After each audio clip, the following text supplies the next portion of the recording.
Yeah, no, I haven't seen that.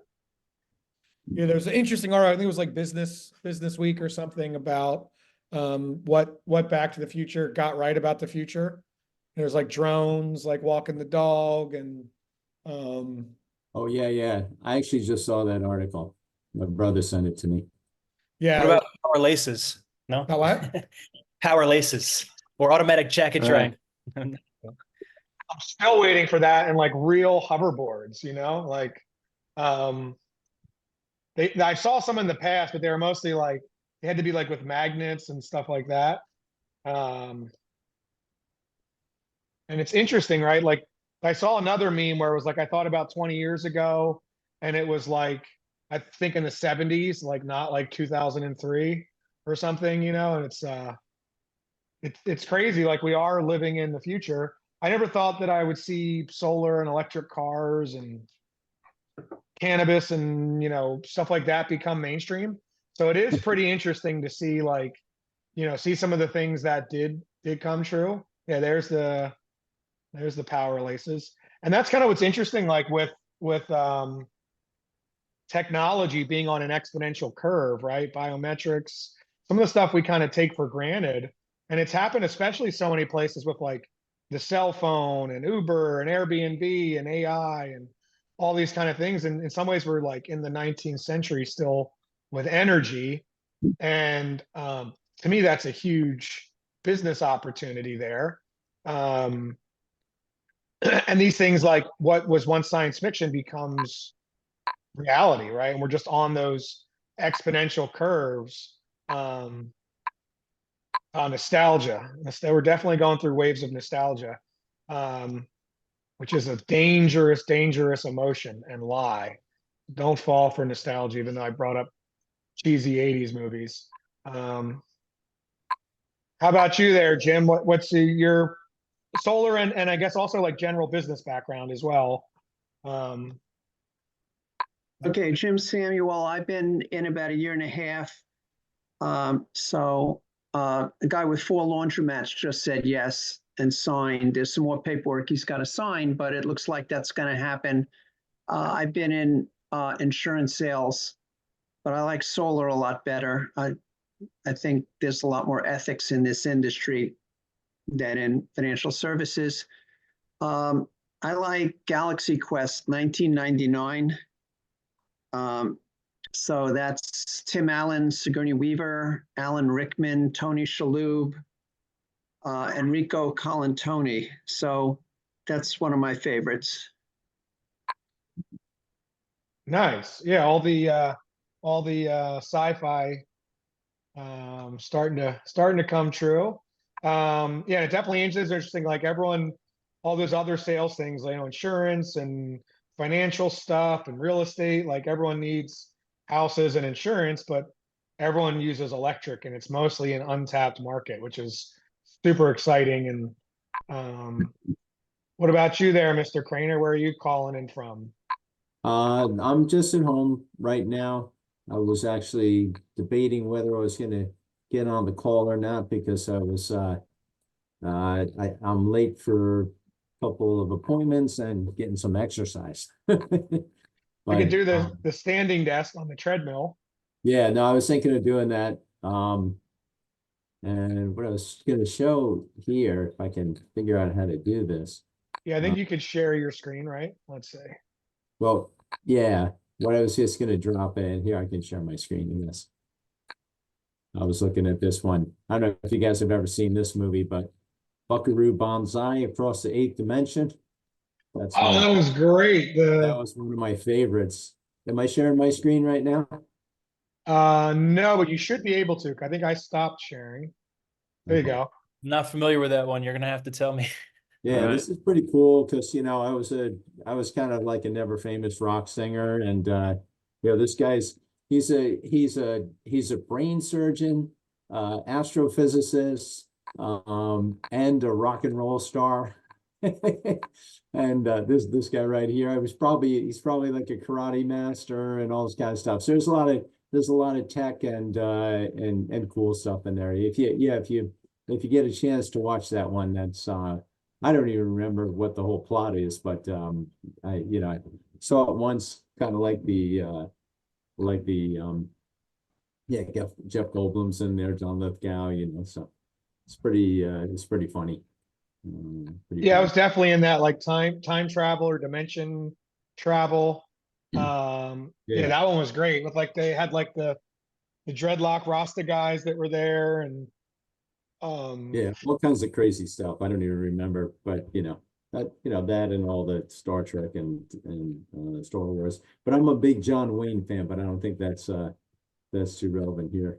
well, it's cool No. to see some of the space operas have like, kind of like westerns in space in a way, Mhm. Um, yeah, I was gonna say the same thing. Back to the Future is probably my favorite. Love all the other ones, Goonies and Ghostbusters and all of that. I wish Getting in Shape and Falling in Love and Getting Rich was like an 80s movie montage. They play Mhm. like one song and like Rocky gets in shape and defeats the world from communism and studies for the final exam. And definitely, I think there was another kind of energy that was behind all the neon and synthesizer music from it wasn't solar power, it wasn't ethical energy. It was, I think, some South American energy making some poor music and pop culture decisions in the 80s. Yeah. Um, Well, you gotta think about it. I mean, if we're talking about some like more electronic technology influences that I was into from the 80s, there's definitely Todd is God, Todd Rundgren. To the Pacific Bit. If we have any Todd Rundgren fans out here, but Definitely. Yeah. Um, yeah, it's interesting right now. We're living in the future. It's amazing in some ways how fast things have progressed. And then in other ways, there are certain things where we're still like in the dark ages. I can't believe we're still dealing with, but, um, politics there's, hasn't changed. yeah, human nature. There's one great quote from the guy, I think Stephen Gold, the Harvard dude, the entomologist. He said, the problem with humanity is we have something like we're cavemen psychology with medieval social structures and space age technology or something. So we haven't quite caught up with our technology. And that's why I guess that's a good segue into like advertising, marketing, and sales is like we think we're high tech 21st century living in the future. And we're really primitive caveman and women, people. I guess gender doesn't exist anymore. Cave humans or whatever, right? Where most of our operating system is kind of primitive, right? And so how we can use that in order to ethically tap into that to connect with people, become a part of their tribe. Here's exactly what I had up. I'll share my screen. Knocking on indoors. Exactly, right? And then this week, I think we want to try to focus on, and feel free to chime in what everyone wants to work on. We could go about solar and value propositions and stuff all day. But I think the first thing is none of that matters until we can get people to talk to. I think I want to focus maybe, but try to be sort of laser focused as much as I can on different aspects of lead generation.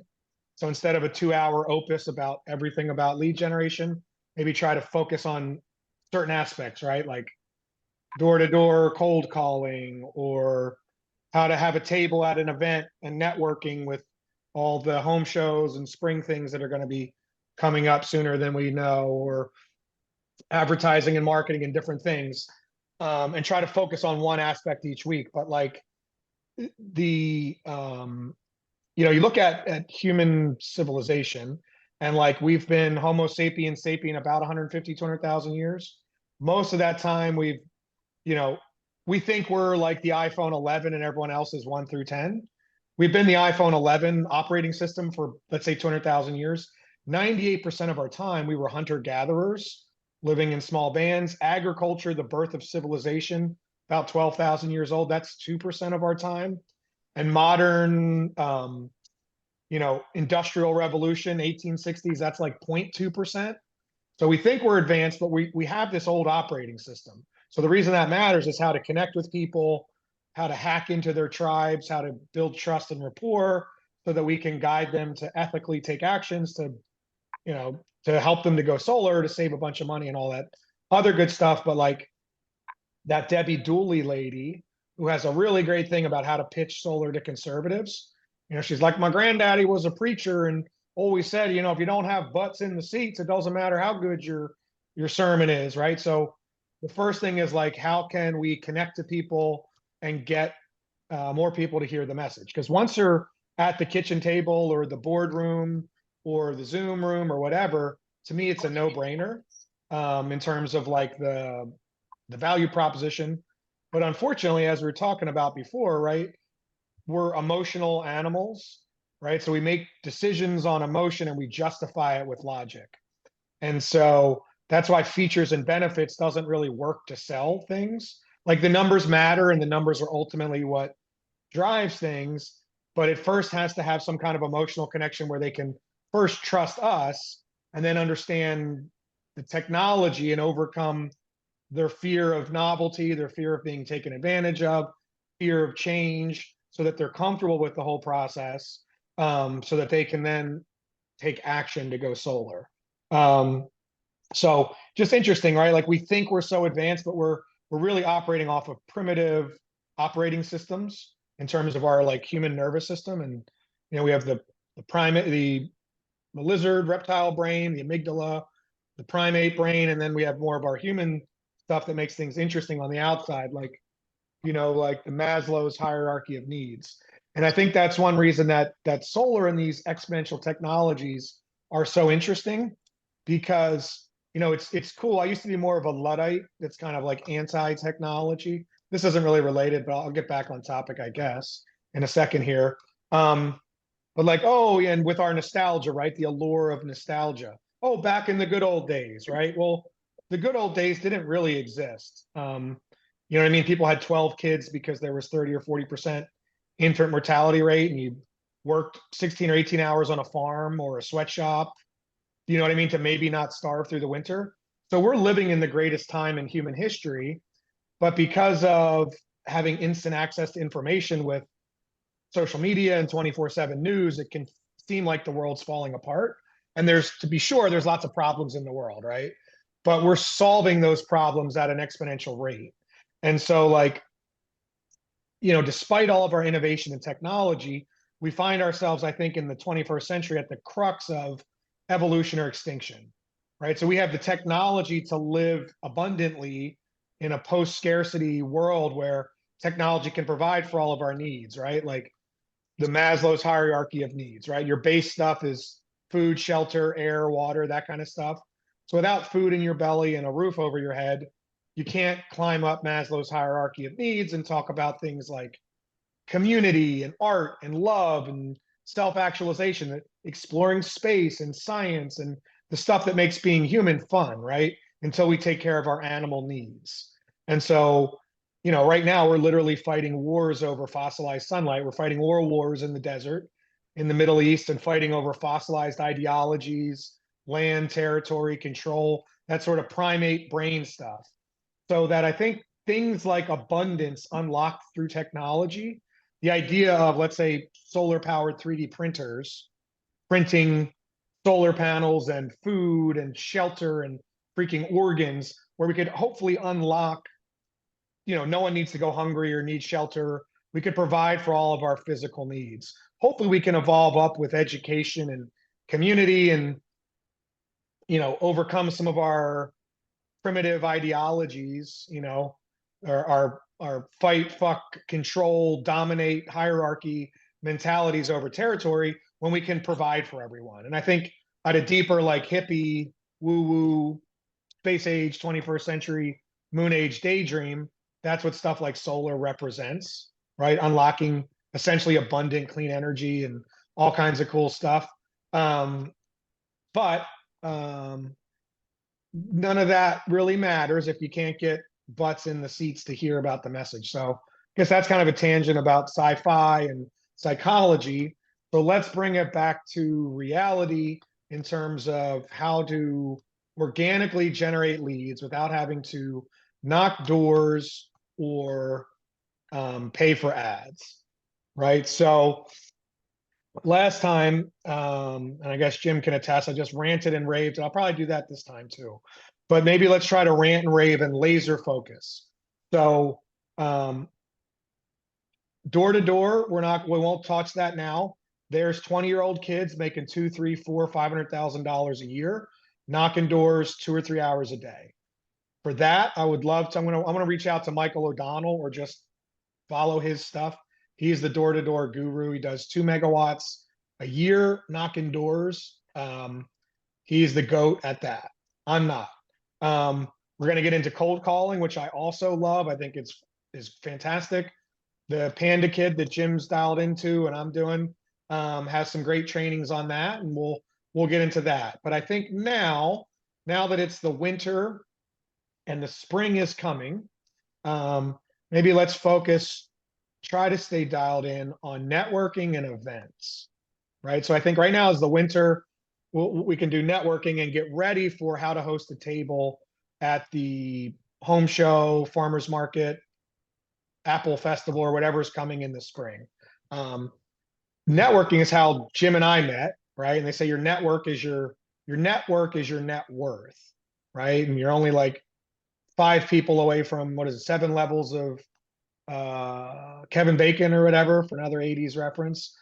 So like you never know who you're away from that's the head of the HOA or owns 10 houses at the beach that wants solar or whatever. So when we're breaking this down, I look at lead generation as hunting, farming, and fishing. So hunting, I think, to get back to our hunters and gatherers and our farming motifs, is any kind of cold outreach, right? So that's door to door and cold calling. I guess they all can touch on all things, but basically talking to everyone, everywhere, all the time. And we'll get into that one later more exclusively. Farming is, I would say, planting seeds to build a long-term referral-based business.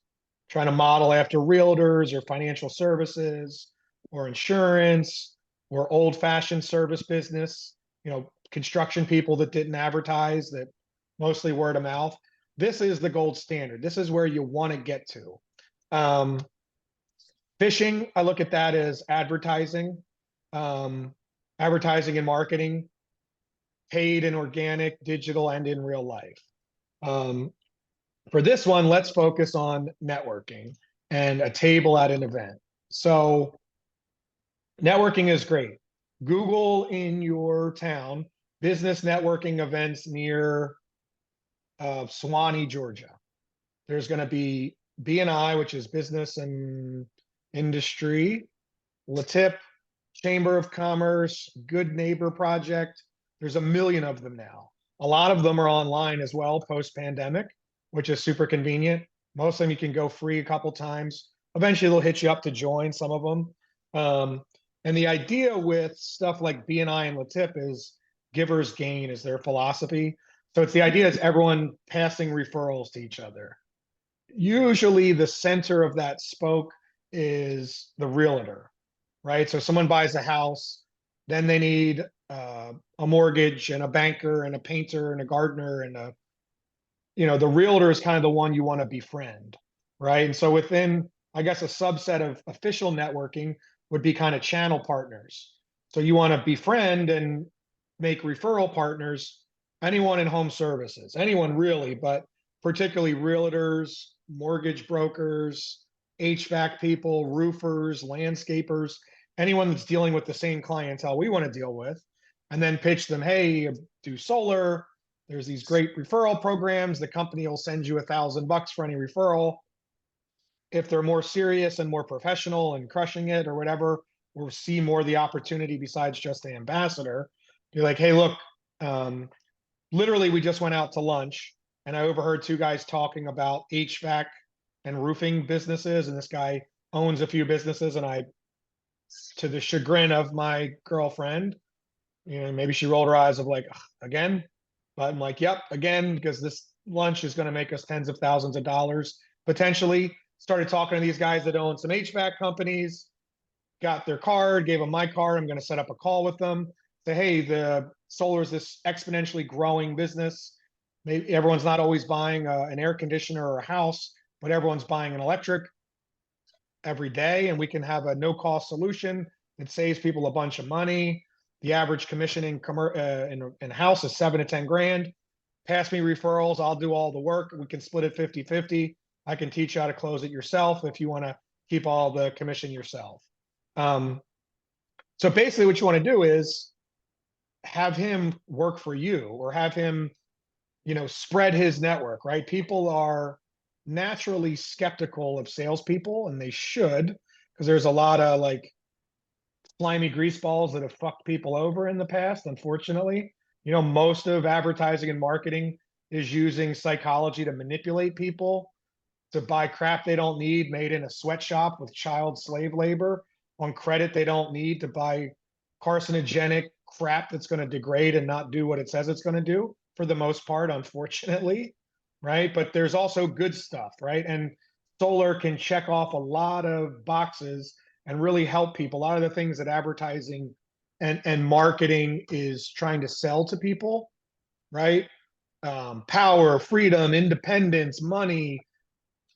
I don't think solar checks off, any sex, drugs, and rock and roll. But these things that like blue jean commercials and car commercials are promising people using psychological tactics. But there is no real advertising and marketing outside of some crappy ads on Facebook and YouTube. So the beauty is, the opportunity is, that becomes us, right? We're the advertising and marketing story. This doesn't really easily fit or lend itself to a 30-second Super Bowl ad. I do like making memes. I made one about the Kelsey brother that ripped his shirt off, and what's her name? That girl that everyone's obsessed with, the singer chick. That's a good kind of little advertising way to chat with people. Hey, Richard, how's it going today? Taylor Swift. What's that? Taylor Swift. Taylor Swift, that's right. Yeah. So those are easy little commercials, but they don't necessarily fit. So that's the opportunity for us, right? So we want to, long story short, or short story long for most of my stories, we want to befriend channel partners in the home services industry and tap into their network, right? So that's where I was going. People are rightfully skeptical of most sales situations. Their defenses go up, right? Like if you're going door to door, or you meet a stranger anywhere, whether it's door to door, whether it's at a networking event, whether it's at a festival, whether it's at a bar, a train, an Uber, right? Any stranger you meet, at first the dog is going to come up to you right away and sniff you out, right? What a dog's doing is smelling your pheromones to tell if we're going to be a friend or foe. Basically, are we going to fight or fuck, right? Like, can I trust you, or do I got to bite you in the jugular, right? Humans dance around all of that stuff. Maybe that was enough for Jay. Sorry about that. He maybe came in at a late moment there. So the main challenge when meeting strangers or meeting anyone is to develop rapport and trust, so that they can welcome us into their tribe, right? To break bread and sit at the kitchen table, like these sayings that people have, like those are legitimate things, right? We dance around like your buddy Kyle. Where'd you go to school? Where are you from? What sports team do you like? I try to avoid politics. What are you, Wawa or Sheets if you're in Pennsylvania? That's the big divider, like the Eagles or the Steelers. And it's like, basically we're dancing around like, can I trust you, right? Are you in my tribe? Are people that we know, like, and trust, right? Pretty basic sales stuff that I'm sure everyone probably knows, probably belaboring the point. But the idea is, by networking and developing channel partners and developing referrals, we can bypass and hack some of that, where we're getting a warm referral, where we're into that roofers network and that HVAC guys, or your Kyle's college buddy, or Kyle's college buddies, or, people that go to the PTA meeting or the sports thing or the church event or whatever. We want to have other people evangelize for us. It's a much warmer handoff, a much higher close ratio than going up to a total stranger, right? One of the main arts I think about sales or anything in life is how to convert a stranger into a friend and develop rapport and trust, and be able to convert them to this idea or this way of thinking. That's kind of the secret of it, right? And there's a lot in terms of like body language and nonverbal communication and tonality and semantics and word choice. And like, there's a lot of stuff that, I think the words you use are maybe like 7% of it. There's some study, like 90% is nonverbal, right? So if you're at someone's door, you want to stand back, you eventually, instead of being chest to chest, you want to dip your shoulder so you're non-confrontational. Eventually you want to be side to side with them. So we're both looking at your house on the phone and, oh, does your house qualify? Do you get enough sun? So then you go from chest to chest, potentially confrontational, an invader, potentially a threat. Can I trust this person? To side by side, a trusted advisor and consultant that you're going to welcome in the house or the metaphorical house, the Zoom room, and break bread and, talk about it. Once we can get to that point, to me, the value proposition for solar is a no-brainer. If people don't go solar, either I'm an idiot or they're an idiot. Meaning like, it's such a no-brainer, the PPA or the lease, everyone should do it. And if they don't, either I didn't explain it the right way or they're just not very bright. To me, it's that simple. Somebody said, I think one of the Bernassos, solar presentation is not about a value proposition. It's an IQ test or something. Like, if you don't get solar, like, you're lost.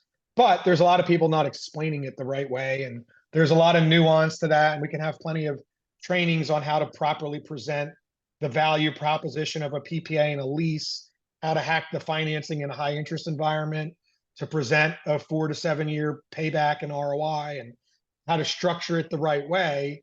But if you can't get someone to sit down at the table, it doesn't matter how good your pitch or your value proposition is.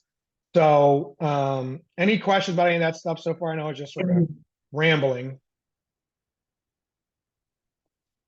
Any comments, Jim? I know you have a lot of networking experience.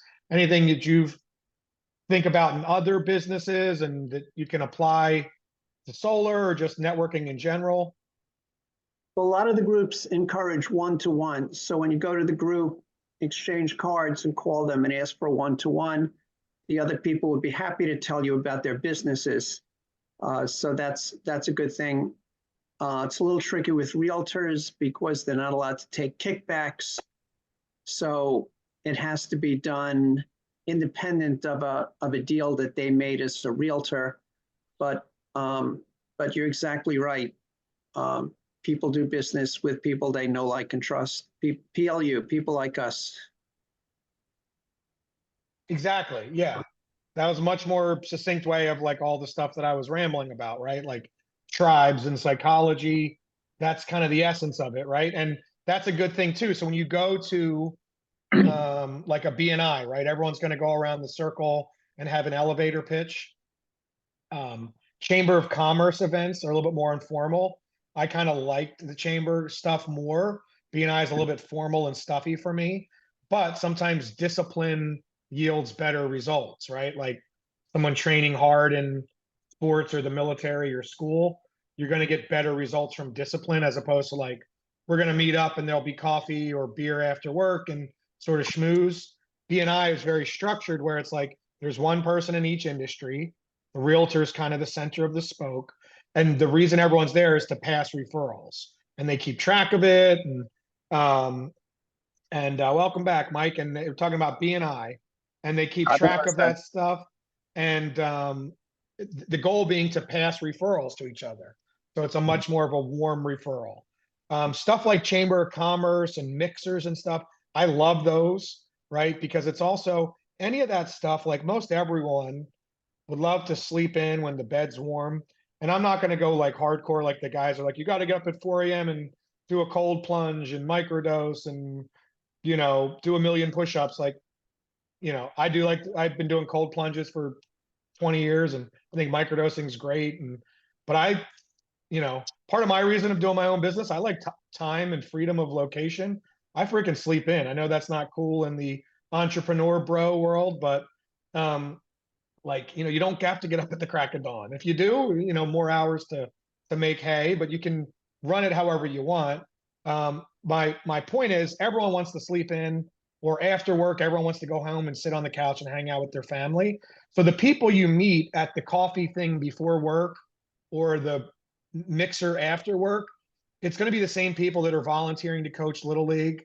It's the same people volunteering when there's charity stuff. Charities are another great one, besides like just trying to do something good. But you're going to meet people that are movers and shakers, that are passionate about what they do, and like they want to get shit done, and they want to be helpful and be of service and be useful. So you never know, like one person at a Chamber of Commerce thing could introduce you to 50 people, or could be the guy that's the head of the HOA, or it could be the lady that's the head of the PTA association, and could unlock 100 doors for you. So, so things like that, it's not necessarily a one-to-one. It's kind of, I guess it goes in that, excuse me, farming. You're planting seeds and you're nurturing them for kind of hopefully to build a long-term referral orchard, right? So you're the always be closing. I look at always be canvassing, like everywhere you go all the time, kind of pitching this message, if you will, right? Bless you. So that you can have these evangelists that are, you know, partners and channel partners that are going to help spread this message for you. So it's simple. Just Google business networking near, put your hometown in. There's literally something almost every day of the week. There's a lot of it that's online. A lot of it's free, or else, you know, you can go free a couple times and then they'll hit you up for BNI's like $500 a year. It's probably well worth it if you get one referral. So that's kind of networking in general. There's a whole art to that in terms of like when you go to these things, how to connect with people, right? To me, it's not me, it's somebody else that said it. It'll come to me, one of the guru influencer dudes. But he said the way to be interesting is to be interested, meaning when you meet people, like like the high school reunion or the business networking, to me, it's like cringe to be like, hi, I'm Steve. I have 2.2 kids and a dog and a picket fence. And like, what have you been up to the last 20 years since high school? And I'm do insurance and I do this and I had like, yes, that's all important and that's part of who you are, right? The big thing to me is to be interested in people and also go beyond the surface level questions, kind of like what advertising and marketing does, with the goal to elicit a desired emotional response. So not like, hey, what do you do? Oh, you sell insurance. Cool. Like I'm sell houses and great. And how about this weather and sports we're having? Like, sure, that's like good small talk, I guess. Like, but that's one of the reasons I ask, like, sounds stupid, but a cheesy 80s, 90s question. My favorite question is, if you hit the lottery tomorrow, I should have done that one. Where would you go and what would you do? If money wasn't an object, like the idea of getting down to what people are most passionate about, like what lights people's socks on fire, what do you get stoked and get out of bed to do? Now, maybe that's sports, right? And if it's sports, go really deep besides just, oh, the Eagles won or they lost or whatever, like really get into why they love sports or golf or whatever. It doesn't, you know, but like really connect with people and like ask them a bunch of questions about what they're into and be legitimately interested, not just like blowing smoke up their ass to have a transactional business relationship. Like I'm legitimately interested in people, even if they have like goofy, weird hobbies. Like I find that fascinating. Like maybe that's why I'm, you know, good at sales. Like I talk to strangers and I'm just interested, right? And so there's a whole art and science of like how to be a good conversationalist and how to, you know, people are the most important things that what everyone's the most important to themselves, or their own name is the most important thing, right? So like if we were first meeting, first off, I wouldn't be ranting like this. I'd be trying to ask you questions and let you rant and feel like you are being heard in a way that you have never been heard before, right? People pay a lot of money to a therapist to listen to them for a 45-minute hour. You know what I mean? Like your boss, unfortunately, sometimes maybe your spouse, your kids, you know, there's a reason why a dog is people's best friend, right? It just gives people unconditional love and attention, probably because you have a pack animal in captivity that you've trained to be subservient because you feed it. So I think it has I think if it's an unpopular opinion, but I think it's kind of emotional adolescence and subservience. Totally unpopular thing to say, but people love their dogs because the dog acts like it loves you no matter what. And it doesn't bust your balls like your boss or the rest of the world does. So the reason this matters, the reason I'm saying this is when you meet someone, if you like are super stoked about them and you're asking them questions about what they're into and you're authentically interested and you keep asking them questions and you don't go into talking about business, that person is going to feel like they don't normally feel. They're going to feel heard and important and special. And then they're going to connect it like, wow, this is someone that's really cool. And really, they're just talking about themselves, but you gave them the opportunity to talk about themselves, and they therefore like think you're awesome, right? Whatever. This is all stuff we know. Like none of this stuff is really rocket science at all. But sometimes you don't sit down and think about our day-to-day interactions and how we speak and how we engage. You know, if we could engage in a sales environment like we kind of do with our friends and talk to people in the same way, but are also cognizant of like the subconscious stuff that's going on, you'd close a lot more sales, right? Somehow when we get into like this sales situation, a lot of times people clam up and it feels like it's awkward and standoffish and weird instead of just like kicking it and having a conversation with people. But when having conversations with people, there's a lot of psychology behind how to do it more effectively so that they know, like, and trust you. So when you go to these mixers and business networking things, same skill if you're on someone's doorstep, if you're an Uber passenger, if you're cold calling, if you're giving a presentation to a board of directors of a Fortune 500 company, same kind of skill set, right, involved in communication.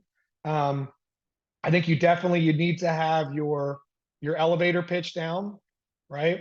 You know, everyone knows that term, right? If you're stuck in an elevator and you have a great invention and you're stuck in an elevator with Bill Gates or Elon Musk or whatever, some big investor, and you have your chance, like you have your 3 minutes to pitch them on your idea to get them to invest. So you should have your pitch down cold, right? And I think in an elevator pitch, I think, you know, a pop song is 3 minutes and 33 seconds long for a reason, right? It's kind of the human attention span. So you have 3 seconds, probably less than that, 0.3 seconds to disrupt their pattern and get their attention, right? Then like 30 seconds, like the hook of a song or the chorus, right? The value proposition of solar to earn a 3-minute song where you go more into the deeper value proposition to earn 30 minutes at their kitchen table or a Zoom or longer to go over a solar presentation. So when you're at these BNI, everyone has, I think the first time you have 30 seconds, or maybe sometimes it's 3 minutes, but you have to do your little elevator pitch. Like, hey, I'm Steve, you know, I come from the future. You know, we have programs where we can install solar at your home or business for no cost, lock in a lower rate. I know it sounds kind of wild, but it's possible because there's incredible incentives and rebates. You know, did you know your average house can qualify for 10 to 15,000 in federal tax credits, 10 to 15,000 from the state of New Jersey, 4 or 5 year ROI. The average system can save, you know, the average person well over $100,000. Love to take a quick call, you know, set up a quick meeting with you after this. Probably takes shorter than this elevator pitch to show you how much money we can help you save, or whatever your little spiel is, right? Like something to get your elevator pitch. And then like Jim said, after that, not many people are really going to hit on that. You want to schedule a one-to-one meeting with everyone there and do it by the reverse psychology of like, hey, I want to learn what you're doing. You have time to, because they're going to love to pitch you about their thing, right? And you want to make them a channel partner or whatever. So that like the mafia, right? Where, you know, I've got a guy, right? Everyone, you got a guy. You need a painter, you need an insurance guy, you need a whatever. I'm always referring business to people.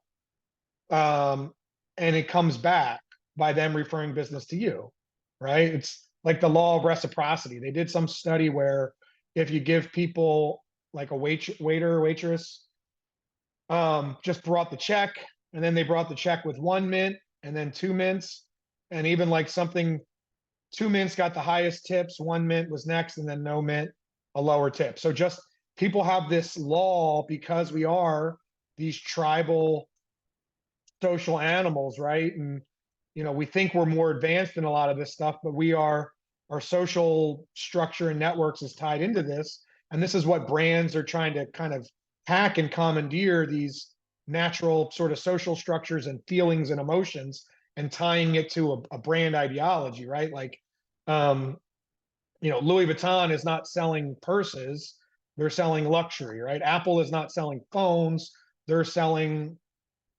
Zen clarity or uniqueness or creativity or whatever, right? Johnny Walker's not selling booze, it's selling this sophisticated, refined experience for the discerning gentleman or whatever. Like, you could get Rock Gut for a tenth of the price, right? Coke is not selling sugar water. I don't know what the fuck they're selling. They used to be selling Coke. Diabetes, maybe. But like, they have those great things with their Christmas ads with the snowman and Christmas, or like they've hacked into, like, I think of Christmas and it's like Coca-Cola. Brilliant. Like, they've hijacked normal emotions and your childhood memories of Christmas and all the nostalgia and magic of that to sell fucking shitty sugar water. It's brilliant. It's kind of diabolical. But like what I'm saying here, I guess what I'm getting at is bouncing all over the place. But what am I getting at?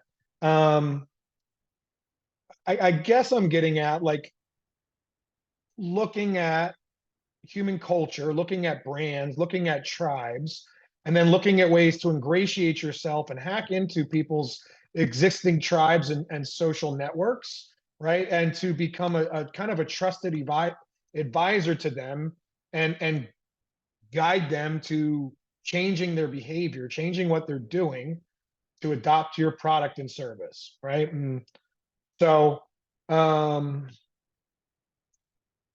any questions about any of that stuff so far?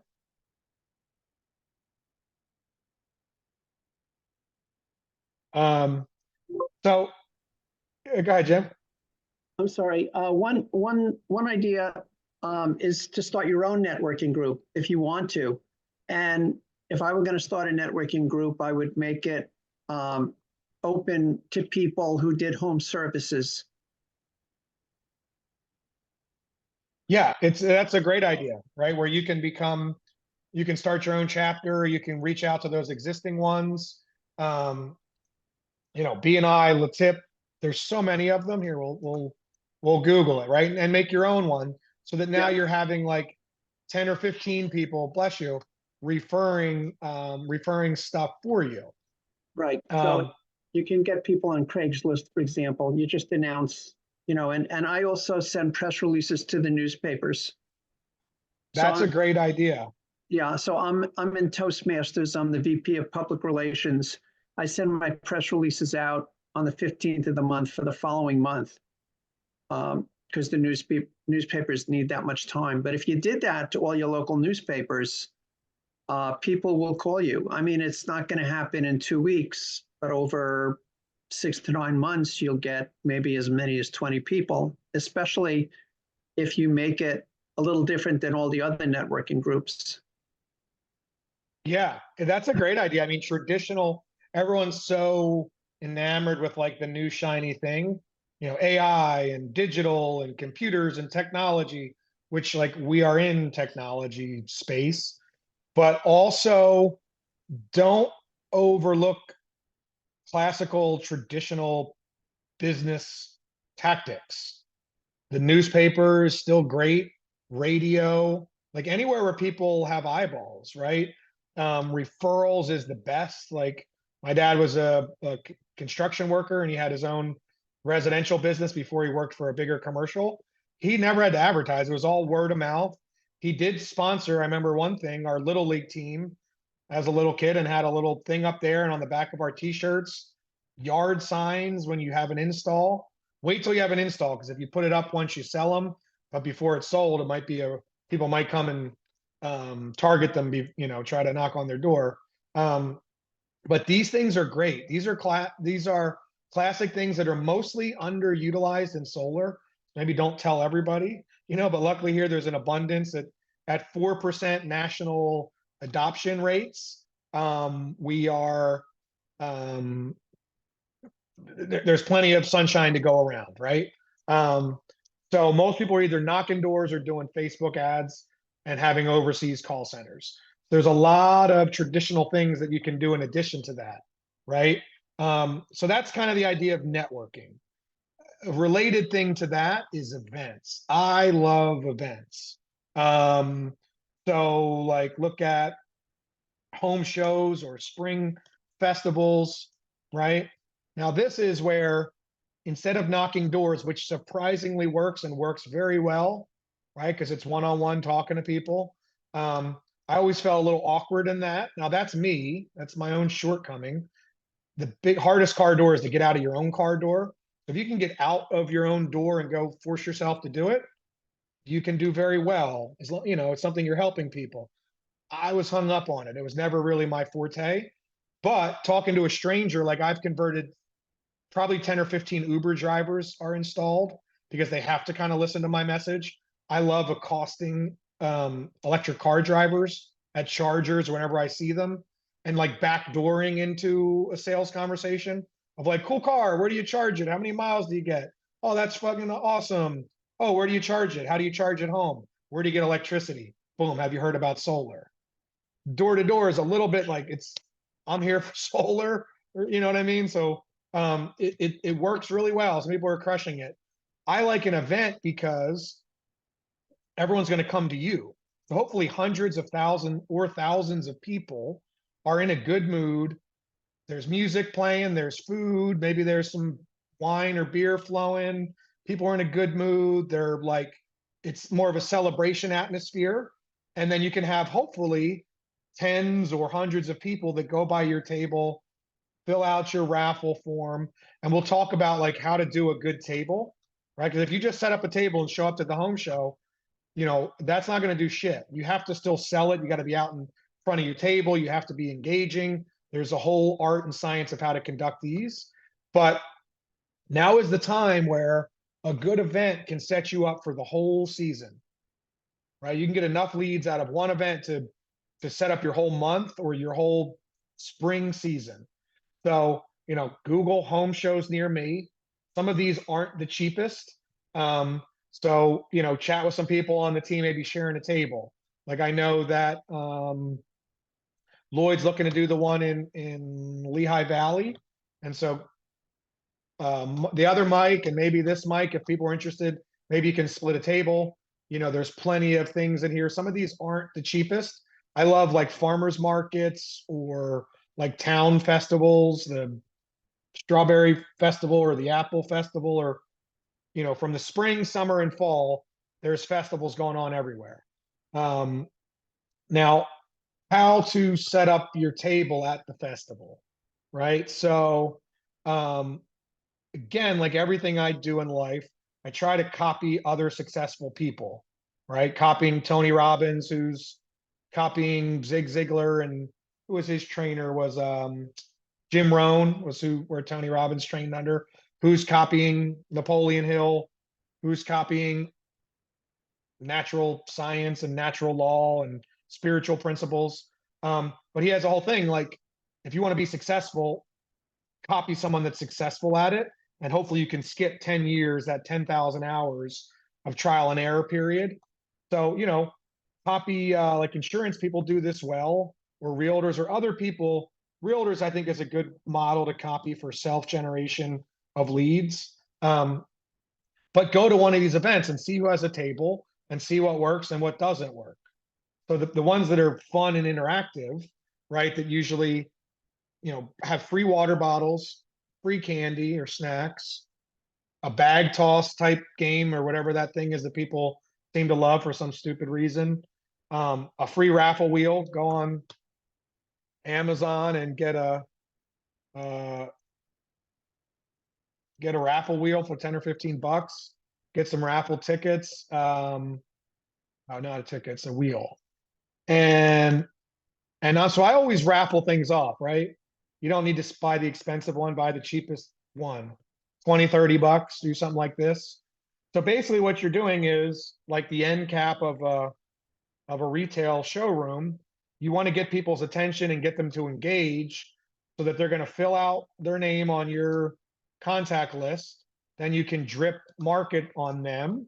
And hopefully at that event, you can set up 5, 10, 15 appointments right at that event, right? Let's see.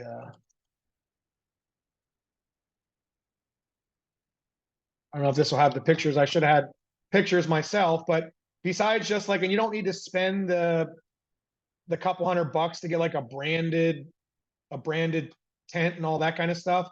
Like you can do super DIY in the beginning when you don't have a big budget. Like you don't need to spend all the money, right? Like this is pretty basic here, right? This is interactive and it's fun, but you got to get out from behind the table. Very few people are going to just come and talk to you and want to sign up and want to give you their information, right? You got to be standing out front. Before I've hired a face painter, right? Basically, your setup wants to look like these are all cool and it looks nice and professional, right? But it wants to be, at the risk of sounding not PC or whatever, you want to be like Bill Cosby in that you want to lure little kids over to your table so that you can talk to their parents. So you want the candy, the raffle wheel, the face painter, the games. That's so the kids will come over and be occupied, right, for a little while so that you can talk to mom and dad about solar. You can get them to fill out the raffle wheel while their kids are occupied for a little bit. And you can try to get them engaged and schedule an appointment. That's what you want to do. Now, once they come over, I have like a raffle basket and a raffle form, and it's, hey, free raffle. It's not about solar just yet. Free raffle, sign up, $100 worth of stuff in your basket. Always have a solar phone charger and a solar backpack. $15 on Amazon. $10 now here, right? Like this, $7. So this is in my hands at all times. Every single person who comes to my table, I shove this in their hands and my hands go in my pocket. And the reason being is two reasons. One, now they have to listen to my pitch, right? I won't let them give it back to me. They might not notice, but like if I'm occupied, like, and they're interested and they're looking at it, because no one understands kilowatts and like electricity and what's your electric bill. I don't know. It's $200. Why does it matter? But this, they're like, everyone has their phone in their hand all the time, and their phone is always running out of power. So now they can visualize, they're like, oh, wait a minute, this is a phone, a solar panel, and this charges your phone, blah, blah, blah. Now they're like thinking and visualizing a little bit. And then now the idea is now you made a physical connection, right? All that stuff that's nonverbal communication. You broke that fourth wall and they're engaged. There's something tactile going on, right? There's a literal connection. And ideally you can go from being standoffish, like, hey, what are you selling at your table? I'm not selling anything. It's a free raffle. Check it out. It's fun. Oh, this is a solar stuff, right? So now you get out your 3-minute elevator pitch, right? And hey, they have these programs that we can install it for no cost. It can save a bunch of money. There's all these tax credits and rebates, blah, blah, blah. Yeah, so we're here educating people about that. There's cheaper ones. I have a $30 one. Here's $26. So I have this as one thing I'm raffling off at the thing, and then some stuff related to whatever the event is. Just enough to get people like, I'll enter a free raffle, basically, so that you can then talk to them. Once you talk to them, you want to have them fill out you would just want to schedule an appointment. So if you're set up and it's an indoor place or you have shade, have your computer up with your calendar up, or at least a tablet with your calendar link. The goal of that event is to set up 5, 10, 15 appointments, hard appointments. And now when you're setting an appointment, you always want to do the option close, right? It's not like, hey, when's a good time? Or would you want to, send me some information? Like, no, I'm not Google. Go fucking Google about solar. I'm not here to give you information.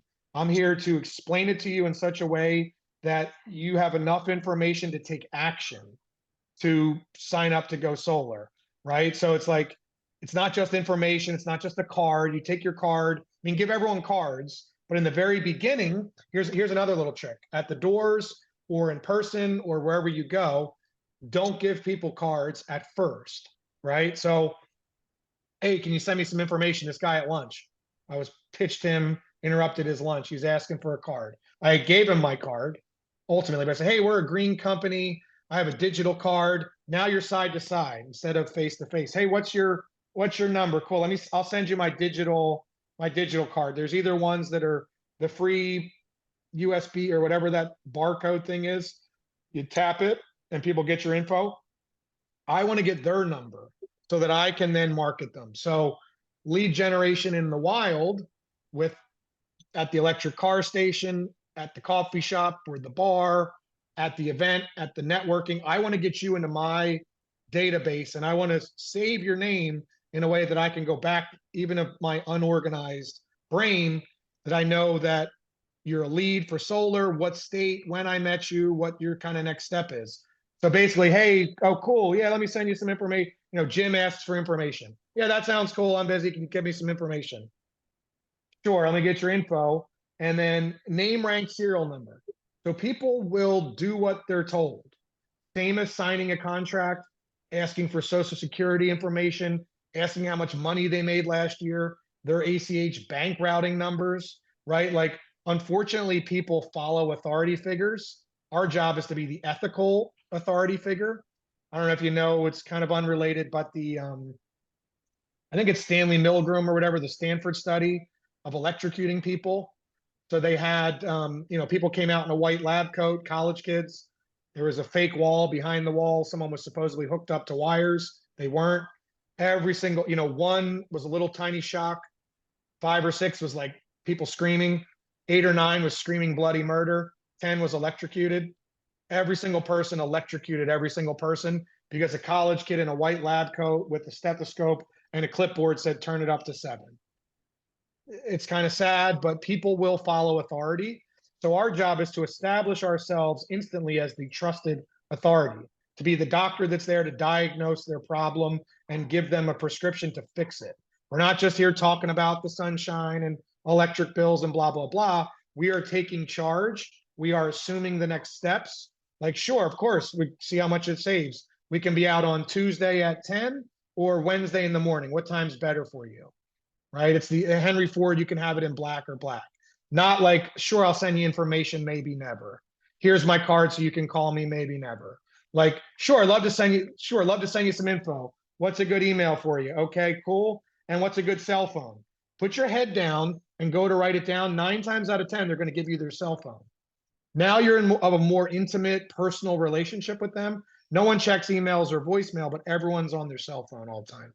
Right? So now you can be in a texting cadence. If you didn't schedule an appointment right then, you can keep them in your flow, right?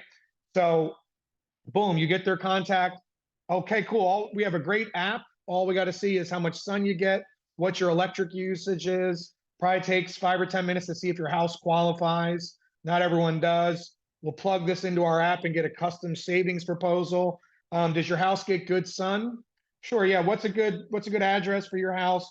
Or the satellite app, head down, boom, they give me their address. I screenshot it. Now I text them my business card that has some information about me, text them that info, put the screenshot of their house, right? And I have my calendar link up and I'm trying to schedule an appointment in their home or on a Zoom right then and there, right? And it's Thursday at 6 or Friday at 10. What time's better for you? Before work or after work? Oh, I don't know, blah, blah, blah. Well, how about the weekends, right? Are the weekends better for you?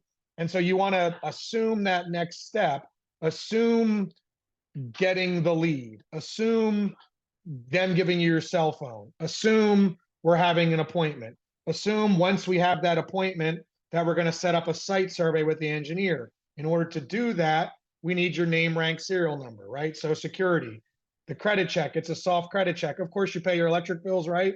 No big deal. Cool. All right. When are you born? Oh, okay. Whenever they're born, make a joke about that to lighten the mood a little bit. So it's not an awkward thing of we are signing a 25-year contract right now. We're having a conversation about electric, people in the 50s and 60s. I talk about, the moon landing. Remember that? Or, great rock and roll music. Or the 80s, I joke about that. To like one, to assume what's happening next, but to kind of lighten the mood a little bit too, right? Because it can be a little awkward to give someone your personal information, right? So we're going in like concentric rings of more and more intimacy, right? So we go from standoff, shoulder to shoulder, strangers, to now we're at the table at the event or anywhere, looking at your house on the satellite, to, okay, well, you get great, even people who live at face to face, they're going to be standoffish, right? Because no one wants to buy, but our national religion is no one wants to be sold, but we love to buy stuff, right? So at first they're standoffish. You walk into a store, can I help you? No, I'm fine, right? But you really want help with something. You came in there for a reason, right? We're talking to people that might not have been thinking about this. It's cold outreach, it's that hunting. But so we want to get to be shoulder to shoulder. We're going to have Danny Myers on here. He was one of the best lead generators in the entire country when Solar City and Tesla had people in Home Depot. And he had a whole thing of like dropping your shoulder, body language, being casual. Now you're assuming authority like the doctor that's prescribing an in-home visit, prescribing you to give me all your contact information to schedule that visit. Then when we get there, you're giving me your electric bill, your social security, and your ACH bank routing number and signing a contract. But you're also like casual and laid back about it. There's a lot of nuance to it, right? But now we're looking at your house and like, oh, my house gets great sun. Oh, look at the back there. It's awesome. Oh, wow. It looks like you might be a good candidate.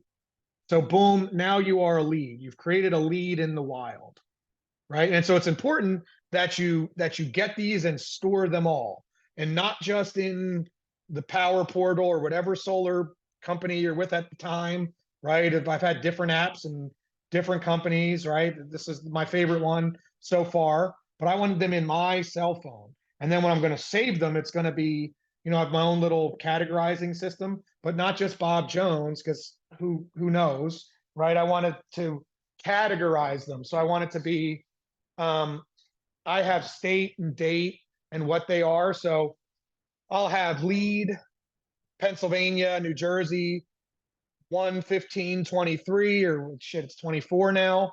Bob Jones, the guy with the three-legged dog, he gave me his electric bill, but I still need to schedule an appointment or whatever. So then when I go through, when the pandemic first popped off, I had hundreds of people that were leads that didn't sign up. Then I had a good amount of people that had signed up, and I categorized them as, at one point, CW, I guess, was closed one. Then I have another one that's installs. So my hundreds of people that are installed in my cell phone and also in MailChimp to send newsletters. You want to create like a network, invite them to be Facebook friends. That's all I use social media for. I fucking hate social media, but it's the greatest free advertising ever. So that's the only reason I'm on there. I don't give a shit about your breakfast or your politics or the weather or sports. Like what it's doing to society, the polarization, the radicalization, the conspiracy theories, fucking horrible. But it's the best free advertising ever. So I become their Facebook friend. I want to get them to post when they have their install and tag me and tag their charity of choice, right?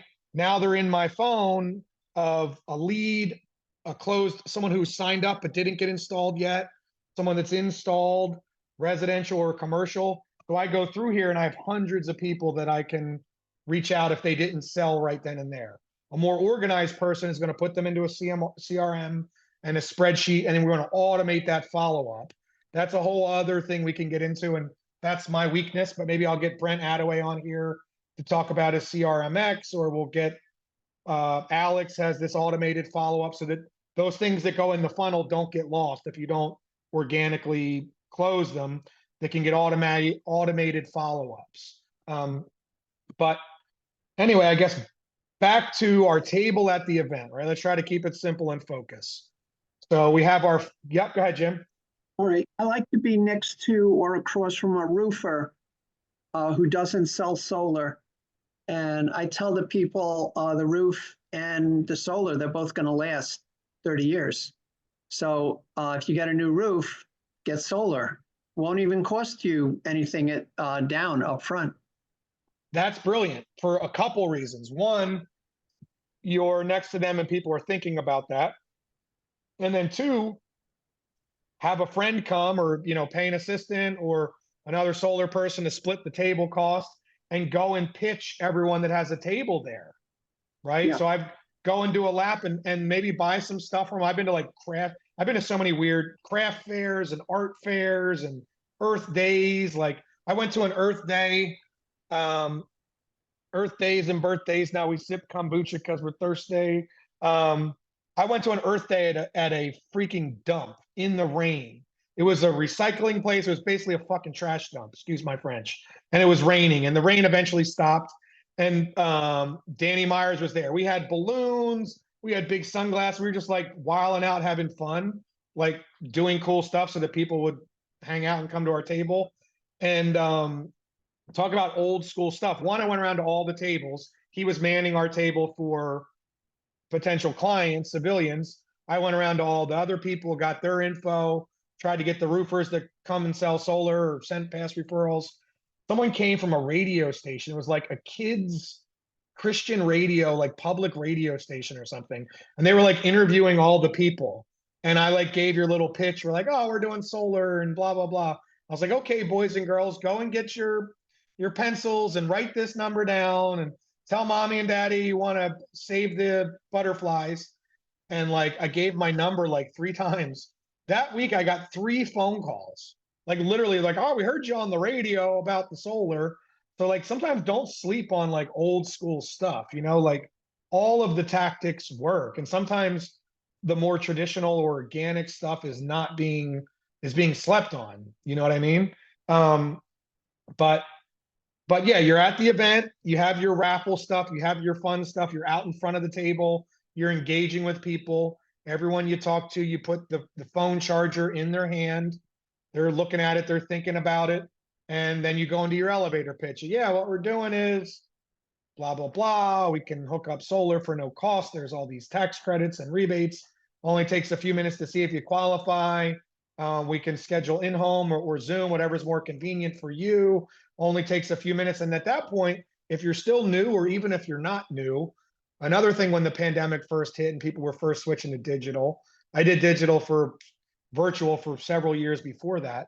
Offer a $10, $20 gift card, whatever fits in your budget.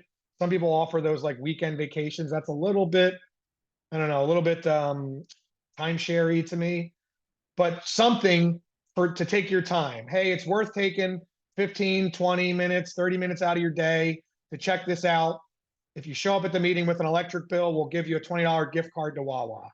You don't have to do that, but it might help you get more sits in the beginning or anytime, right? Like, hey, I know you're a busy person.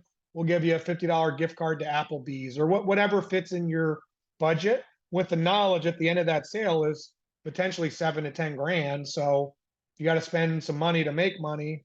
I think it's well worth it. And then they're entered into your phone. You have their address, you have their email, you have their contact.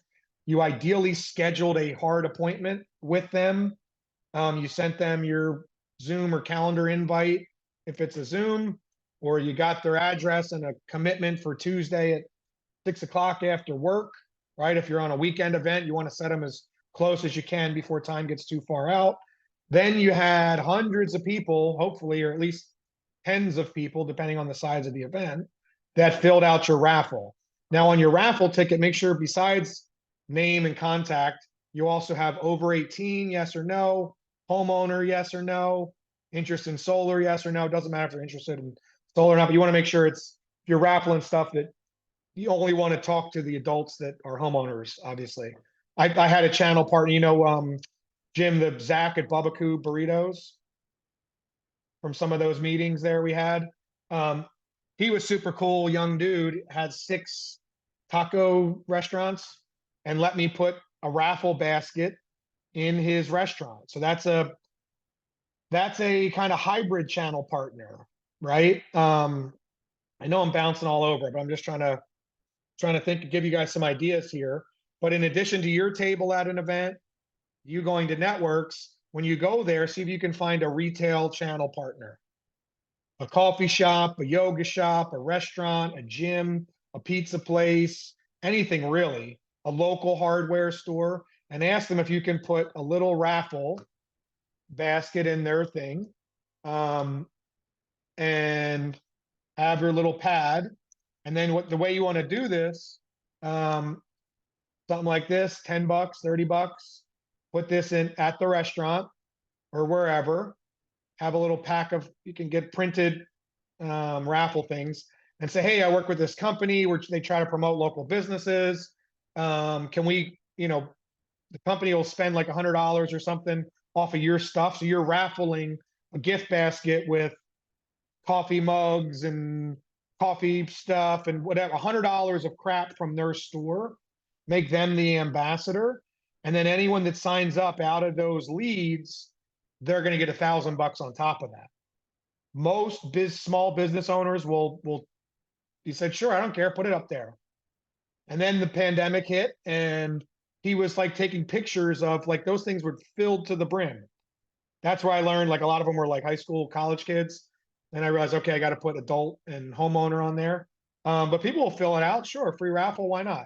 And I put some info on there that it's about solar. I don't want to bait and switch like, hey, here's what it's about, so they're opting in. So this is what people are doing on Facebook and YouTube ads, right? It's an organic in real life click funnel, which also works really well. People are crushing it at that. That's not my forte. I've done it. I'm going to try to get someone to one of our calls we can interview or something that is a guru at that. That's not me. But just trying to think of some organic, low cost or no cost ways to generate referrals and leads in your community. And the idea is you can go to an event and kind of have fun. There's music playing, people are eating, drinking, being merry, having a good time. Maybe you're outside or they have them indoors when the weather's not ideal, like for these home shows, right? And like get a bunch of appointments on your calendar, get a few sales out of it, and get set up for the whole season. And then turn every one of those sales into referrals, right? That itself is an art. Like most things, you just have to ask. Surprisingly, a lot of times people don't. And there's several books on this. One I have is Fearless Referrals. Right, there's an art and science to this, right? But you have to ask, right? And one time when we were doing in the old Solar City days, they talked about weaving, kind of like planting a seed, where you want to weave referral program like 7 or 10 times in your meeting. Meaning, when you first, if you're walking around with them looking at their house, or you're looking at their house on the satellite, I'm like, oh, your neighbor over there, they'd be a great candidate. Do you know those people? Or, oh, hey, your neighbor already has solar over your house, because they might not even make the thing, right? No, besides just the money, I mean, 500 to $1,000 is great. A lot of people could really use that. But there's other people that are like Jim was saying, some people can't take referral money, or I've offered and so people are like, nah, it's whatever. It's not about the money. Someone was asking me about it or whatever. But most people, 500 or $1,000 is pretty enticing. But you need more than just that. It's not going to work if it's transactional. You need to come into their tribe and their family and make them a stranger into a friend and family, right? So now they're in your cell phone. Maybe you're jokingly sending them some memes that might have to do with solar, or when their sports team is doing something or whatever, so that like now you're sending them out a newsletter, right? Here's MailChimp, free for 2,000 people. So take all your installs, put them into a MailChimp newsletter, take all your leads that weren't installed into another CSV file and drip on them. And you can set it up automated. That CRMX that Brent Attaway has is automated. And this thing that Alex has is automated, where the email chain and the text chain relating to solar is already done. But to start organically, put your people in here, send out a quarterly newsletter, give, ask. So it's not spammy or salesy, right? It's freemium, that concept. It's kind of got this from the Grateful Living. I call them the Grateful Living, but the Grateful Dead. right? There's some great stuff. Everything I learned about business or networking from the Grateful Dead, um, which seems counterintuitive because they were like not really business minded in the beginning, but they became the most successful touring band of all time in terms of ticket sales. Part of that is because they are a psychedelic drug cult. So people were going show to show because of the peak experiences of psychedelics, and the music was secondary. But what they really created here was a tribe and a subculture with its own economy, its own language, like Apple has or Tesla, or fanatical sports fans, right? Like, how can you convert people? Now, no one's going to get excited and raving and radical obsession with solar, right? We don't have an Apple phone. We don't have a Tesla car. We don't have a drug induced jam band. We don't have a sports team where Kelsey rips off his shirt and people are screaming. Like, there isn't that level of excitement. But what can we learn from these people, right? And so this concept of freemium, where every other band in the world makes an album and you tour to sell records. These idiots let people tape their concerts. And everyone's like, you can't let them tape it. You can't give the milk away for free. And if you're trying to sell the cow or whatever, right? They're like, well, we don't give a shit. If you want to tape it, who cares? Well, turns out people started trading those tapes because they were live shows and every concert was different. And that trading of the tapes made a huge, huge network of people that never bought the album that were interested, then would go to a concert, have this religious experience. And instead of going to one concert like you go for the Rolling Stones, you buy the album and the t-shirt and go to a show, they go to 10 concerts or they go to the whole summer tour. That's something a little bit different. It's hard to replicate that, but it's a really interesting book about this and about marketing. But a lot of proto internet concepts, like they were one of the first, like the tape trader thing was a first like message board in the early internet. And just the idea of like freemium, you give something away for free. So you want to give value in your newsletter. Here's a cool article about solar in the winter for the North Pole. Here's an interesting article about solar enables a school district in Arkansas to save money to raise teachers' salaries. Here's a cool recipe about how to plant an organic garden or something solar adjacent. And then, hey, by the way, do you know anyone that might be a good fit for our insert the season holiday, Christmas holiday, springs around the corner, the honeydew list around the house, the peak of summer. Hey, I want to put 500 or $1,000 in your pocket to go on vacation, whatever it is. Then you ask, right? And then that law of reciprocity kicks in. I mean, it is a transactional thing. We're trying to get them to give their friends and family as referrals, but we want to make them feel like they're a part of something cool, right? Unfortunately, most people aren't doing it for the environmental benefits, it's the economic benefits, but they're getting like a quarterly thing of like, oh, that's interesting. Did you know? I got a little newsletter. Most people probably won't read it or whatever, but it's just different ways. I guess what I'm trying to get at is to go from a perfect stranger to then become side by side, get them in your cell phone, get them to invite you into their house or their Zoom, get them to sign up. And then not just that, a one and done, but become friends-ish with them and have them enter your tribe and your community of solar enthusiasts. And then have them invite 2, 4, 8, 16 people for every person leads to referrals. So that you're not out there having to constantly be hawking at the farmer's market or the Chamber of Commerce or knocking doors or online YouTube and Facebook ads. Ideally, you want people coming to you. Now, it takes a long way. You got to plant a lot of seeds, knock a lot of doors, get a lot of rejection to get there. But that's what successful realtors, financial services, most other home goods do. That's your goal, is to build a referral-based business of customers and sales reps.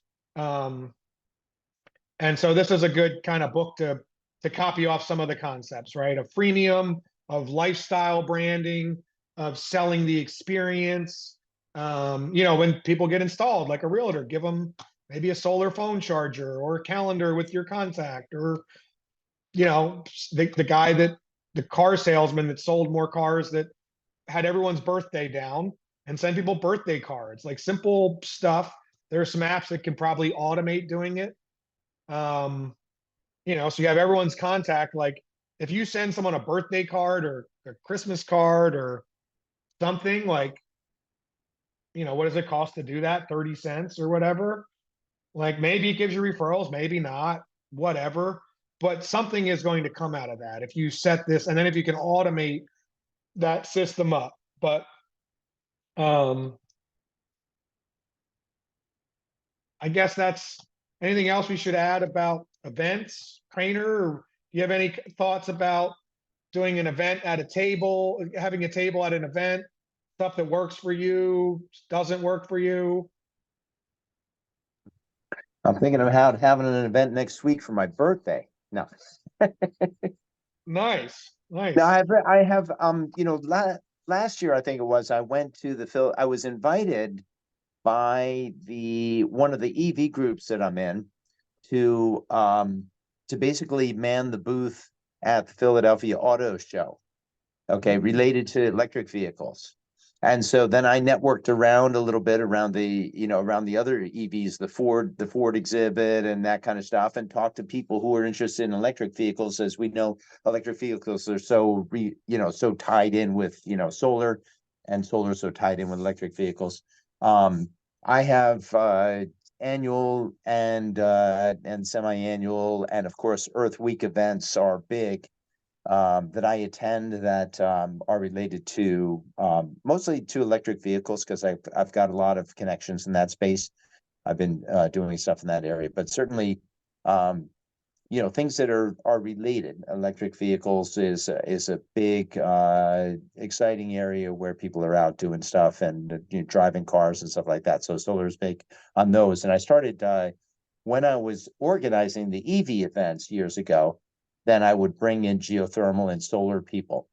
And the idea is a crowd makes a crowd. So that's kind of what I do. I've just really not been I'm just too busy doing solar to bother organizing the events or whatever. I've got enough. I'm just working some leads. I sent you you may want to share with the group here. I sent you an email from that guy Josh King, who was, and it was an argument against door-to-door in support of virtual sales. And you may want to just pull that up from your email that I just sent that to you. Because there's some interesting stuff to go through there. So are you doing door-to-door? Why? Right? And then it just goes through a couple of these things. I thought he had made some interesting points there that you might want to share with the group here. Yeah, he has some great strategies for lead gen. And he was in Australia. Australia has a lot of people in solar, like in advertising and marketing, are bullshitters and scam artists, unfortunately, and don't throw a bunch of money at it. Like this is what I'm talking about here is organic, no cost. Eventually you do want to scale yourself and buy leads or advertise or market, and we can go into that later. But he has some really good stuff. He started running door-to-door teams in Australia. Australia went 0 to 50% solar or something crazy. Of every, like half of every home or more has solar, something crazy. And then he transitioned to phone sales and stuff. So he has some really good content on how to do that. And age data is really his niche. So instead of spending a lot on, $3 to $5 grand or more on Facebook or YouTube ads to get people to click in your funnel, buy old age data that's a few months old for a 10th or 100th of the price, and then do automated follow-up and dialers and call centers. And there's a whole thing about that, but he has some really good stuff on his little trainings. I always generally tune in when he's talking because he knows what he's talking about, which is rare in solar. And when Mike was talking about cars are the great natural affinity, and people love cars. America is a car culture, right? The open road, Walt Whitman, Jack Kerouac, the wagons westward, Manifest Destiny, even though somebody else already lived here and we kind of stole their land and gave them smallpox blankets, unfortunately, and killed off the buffalo so we could have said manifest destiny, you know. But westward the wagons, going to the moon, like it's in our DNA. We're all the weird freaks and outcasts of Europe and Asia and South America, like the dreamers that came over here willingly. Fortunately, folks from another continent came over here unwillingly. But like America is an on the road culture, right? Jack Kerouac and jazz, and it's in our DNA. My point is, people love cars and they're excited about cars. Solar is fucking boring. Who gives a shit what my electric bill is? Why do I care? It's $200-300 a month, big deal. Who gives a shit? So when I worked at Tesla, I loved, and back when the electric cars were rare, and Mike was on like he took when one of the first roadsters were out and was like super rare, like Johnny Appleseed of electric cars, you know, like the Further Festival, basically trying to dose the water supply and turn everyone on to this electric Kool-Aid acid test of like this crazy radical concept, even though we had electric cars 100 years ago. 80% of cars were electric 100 years ago. Wasn't a conspiracy theory of the big bad oil companies. It was there wasn't electricity outside of cities. And so gas won the early distribution round wars. But now, because we're on a technology versus a commodity scale, the solar panels and the batteries, solar panels are now the cheapest form of energy. Batteries are getting there. They're still a little bit too pricey, but they will get there soon with mass production, that it's just cheaper and better. And that will make it inevitable. But anyway, would love, my favorite environment ever was in the Tesla showroom at King of Prussia Mall, because hundreds of people, thousands of people went through that door. At that point, when it was only like Model S, like $100,000, $80,000 and up car, not everyone that walked in that door could afford the car. And it was new and cool and hip before Elon went down some weird reactionary fascist conspiracy theory rabbit hole on the internet. Like, ugh, how embarrassing. Still one of my technological heroes, but man, he's acting like I don't know, a weird douchebag. But at this point, it was still aspirational and cool, and kids knew all about it. And, you know, like it was new and different and exciting. Now they're going more and more everywhere. But everyone that walked into that door, if they owned a home, they could, and they had decent credit, they could qualify for a free PPA. And 99% of them didn't know about it. And even the people that have the electric car and they're green and they're environmentalists, most people have the car or not, it's not for environmental reasons, it's for performance and technology and speed, and it's fun and it's cool and sexy and it's hip and whatever. Even those people surprisingly do not 90% of the time know about solar or care about it. Or if they do, they think it's super expensive and it's a 30-year payback, or they don't know that you can lease it, or that now it's a 5-year payback and all the tax incentives, because it's not very exciting. But my elevator pitch, when people walked in the door, I sat right by the fucking entrance. All the other people that we used to be at Solar City, and we had 2 or 3 scheduled in-home appointments from people set up at Best Buy and Home Depot. Elon bought Solar City. They merged as they brought us in the showroom. All the other field reps hated it. Like, I'm not working in a mall. Are you kidding me? I'm a salesperson. I'm like, no, you're not. You're a fucking order taker that gets preset appointments on your calendar. You know, I would sit there and say, welcome to the future. You want to go for a test drive? Not as exciting as this cool car. Put the solar phone charger in their hand. This right here will save you enough money to buy that car cash and then power your house and car for free for the next 30 years after about a 4 or 5 year payback. Can I get you a cup of coffee while we schedule your test drive? And then if I could get them to pull up their address and blah, blah, blah, they're going solar. Because the value proposition of a PPA, it's like, why wouldn't you do that? No cost, lower your bills. Shit, why not? And then what's the catch? Tax credits. I can get the tax credits too, save even more money. Shit, why not? Because most people don't know about it. So anyway, my point is, now electric cars are more mainstream. They are the best people. So one, I have business cards just for electric car drivers. So anytime I see them, I put them in their car, like in their windshield or whatever. I used to put stickers on Tesla chargers.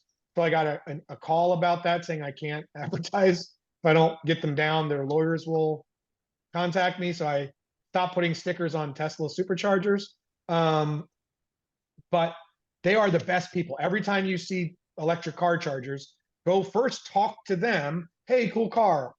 How many miles a gallon do you get? Where do you charge it? Where do you get your electricity from? Boom. Have you ever looked into solar? And then convert them in the wild to a lead. But go to car shows. Some of my favorite stuff, people like back to loving cars. My dad has an old Corvette, and so he always goes to car shows and ride-alongs. And when the Tesla was new, I used to bring it to it, and everyone pops the hood to show their motor. And I would pop the hood and have my raffle basket right in there, and it would sit next to the Corvette. And everyone that came by, hey, blah, blah, blah. Now, gearheads might be animosity towards electric. And I don't want to get into that argument per se. I'll just say, hey, let's race. Let's see who's got better acceleration and torque. All you got to do is sit in the seat and you will be converted. Now, I still love the old cars and the beauty of them, the space age, the 50s and 60s, I think early 70s was the heyday of American manufacturing for automobiles and going to the moon and that kind of visionary optimism, right? We kind of got left behind after the oil embargo. And in a lot of ways, I think after that, Germany and Japan crushed us in the compact car race. But it's exciting to see like someone like a Tesla lead the electric car, made in the US, fast, fun, cool. Hey, by the way, it's green. And by the way, you can plug it into these stupid little solar panels to save tens of thousands of dollars, power your house and car for free from the sun. That's a concept that people can relate to, even more than their house, right? Like the phone charger. Oh, I can charge my phone. Think about charging the car. That's a good entryway. So easiest stuff organically, join electric car groups on Facebook all over the country and comment, spam, make posts, message people, go to electric car events, go to regular car shows and bring your electric car if you have one and pop the hood and have your raffle thing. Whenever you see car people charging, talk to them, or whenever you see an electric car anywhere. And this is what I have. And I've gotten several Rivian people, tons of Tesla people. And now everyone's going electric. The Ford, so it's a good kind of backdoor into having a conversation about solar that's not like as sales pitchy at first. But don't get it twisted. Like it's definitely, my attitude is like the old school pitch man, like popcorn, peanuts, cold beer. Like I'm pitching everyone all the time, everywhere I go. But wait, there's more, right? Like your buddy earlier was clearly trying to get off the phone, Kyle. He was like, he had a meeting to go and I wanted to like keep him on the phone. Like my one friend who's more introverted than me, we were like doing, commercial cold calling. And he's like, dude, couldn't you tell that lady was like trying to get off the phone? I'm like, no shit, Sherlock. She wants to get off the phone. It was a cold call. Like she wasn't expecting me to talk to her. My thing is like, how can I make a cold call or a cold meeting in the street or a stranger and like use humor, use authority, use body language, use question asking, use storytelling, use shared interest or whatever to keep a conversation going to the point where you're comfortable enough to give me your cell phone, to invite me into your house, to sign a contract, and then invite me to meet all your friends. You know what I mean? So you want to keep it going. Like, of course, at first, no one wants to talk to a stranger. The art and science is how to make that stranger into a trusted friend or at least a associate, or a customer or a client, and how to make your clients family, right? That's the whole grateful living thing, or, some of these brand evangelists, but we don't have the brand, right? And that is the challenge and also the opportunity.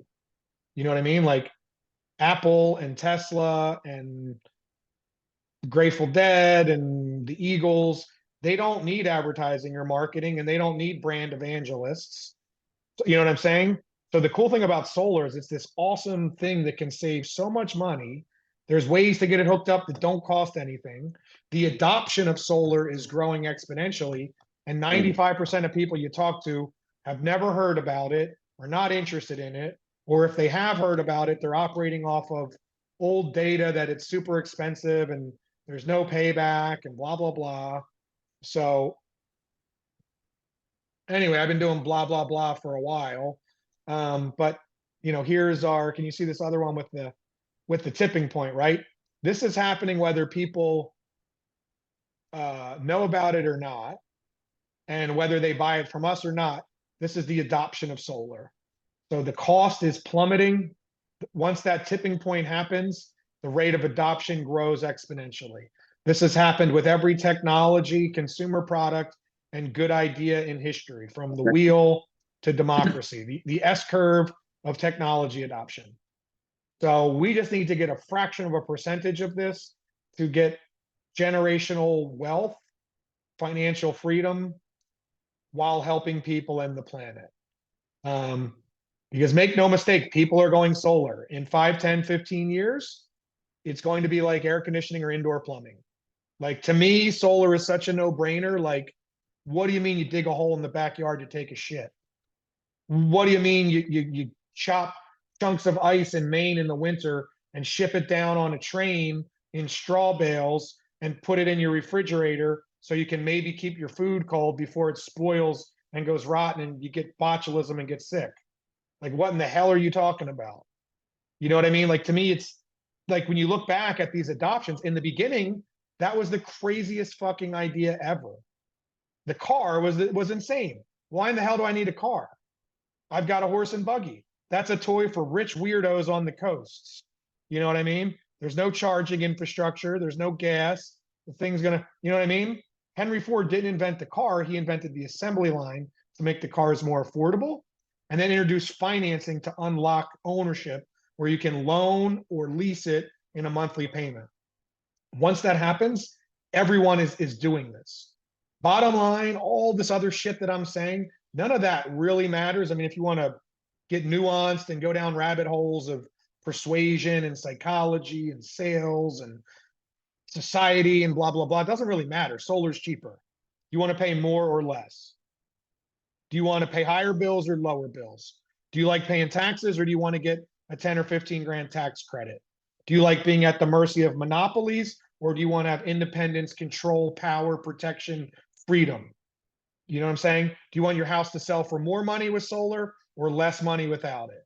Do you want your roof protected with solar, or do you want your roof ripped off in a hurricane? You know what I mean? So, like, but at the bottom line, all that matters is the economics of it. Right here was some of the shit we were going. This was a thing I did at Tesla. I haven't looked at this one in a while, but how to overcome all those same common objections, right? Here's where all this stuff is housed in books, right? Let's see, what is some of this, right? The objections. But that's the bottom line, is the economics, right? Like Wu-Tang Clan says, right? Cash rules everything around me. Solar is cheaper. So how can we get more people to sit to hear this message? If you can get 10 people to hear it, 2 or 3 on a shitty day, 4 or 5 or 6 or 7 on a good day should go solar. At least 1 or 2 out of 10. So what are organic ways, old school ways, new school ways, traditional media, new media, digital, in real life, boots on the ground, door knocking, events, parties, you know, everything under the sun, just so that you can get people to want to listen to this message. Now, there's some tech gurus that like can use the technology to really scale. And that's super interesting. I haven't unlocked a lot of that yet in terms of like marketing and getting people to opt in and things like that. My skill mostly is using old school techniques and using social media and some networking to you know, to convert customers and get referrals. But this is happening. We just need a little piece of this exponential growth. What else we got here? Any questions about any of that stuff?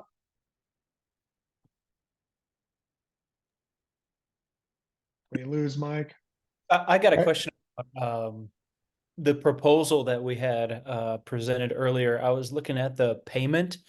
Does that payment already assume the contribution of the federal tax credit? Yes. And if they don't pay that back, it re-amortizes. So their first 18 months, they're giving them the assumption that most people are going to want to pay it off sooner. So you got to make sure you clearly explain that. You got to make sure that people can use the taxes. I'm always like, I'm not an accountant.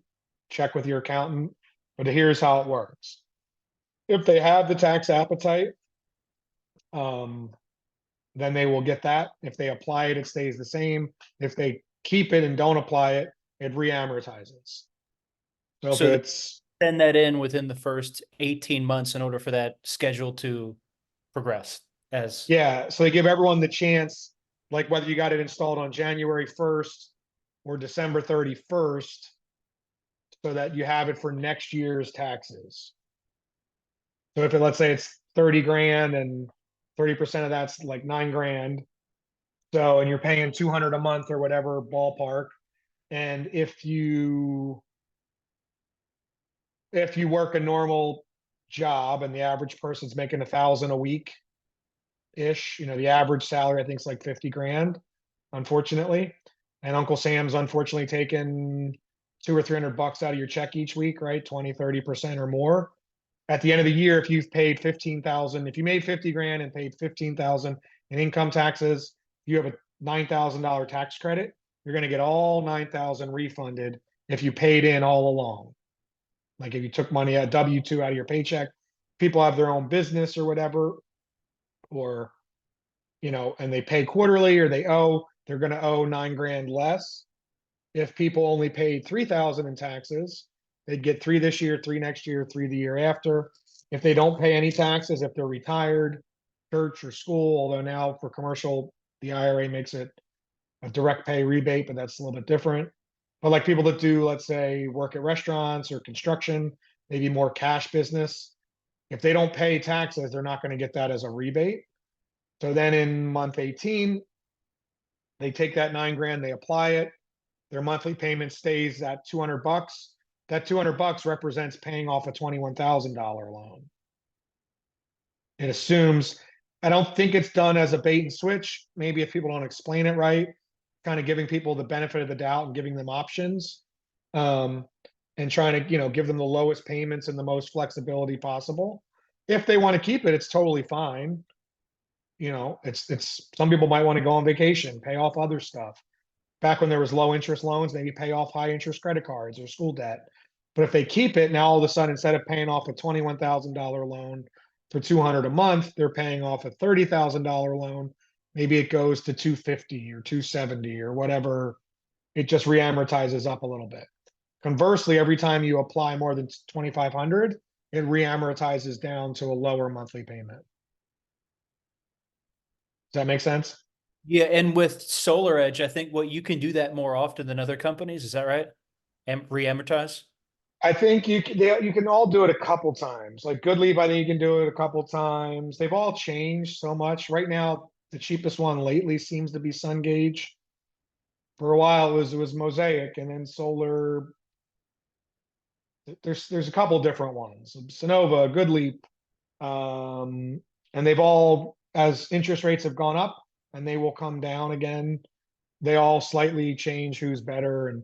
But like we were getting at earlier, my goal is to show a 5 to 7 year payback.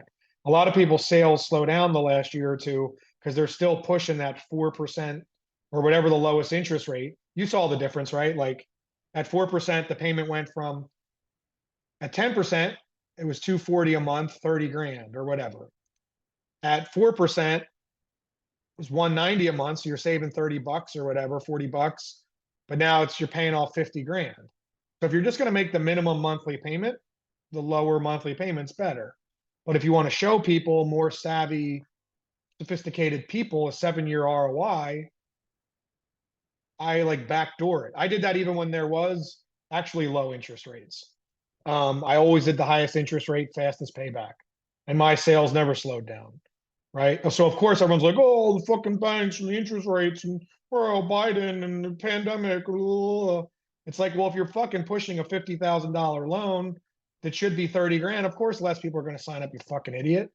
Like you need to adapt to the environment to express the value proposition in an emotionally compelling way that makes sense to the average homeowner or business owner, that fits in with what they're doing, with a monthly payment that's doable to make their monthly nut, and it's going to save them a shitload of money. To me, the value proposition of solar has never been better. Electric rates have skyrocketed, where we were only talking about it for a while and they sort of went up. Sometimes some markets, they were flat for 15 years. They just went through the roof. Higher interest rates, higher costs for food, all that stuff, volatility. Not that I'm a one piece in the world, but like volatility and all that kind of shit. Like people are thinking about supply chains after the pandemic. People are thinking about independence. People are thinking about, or they should be thinking about getting off Russian oil. The American right should fucking remember the last 80 years of Western history, that Russia is not our friend, even though the Russian people are cool. I'm sure they make good vodka.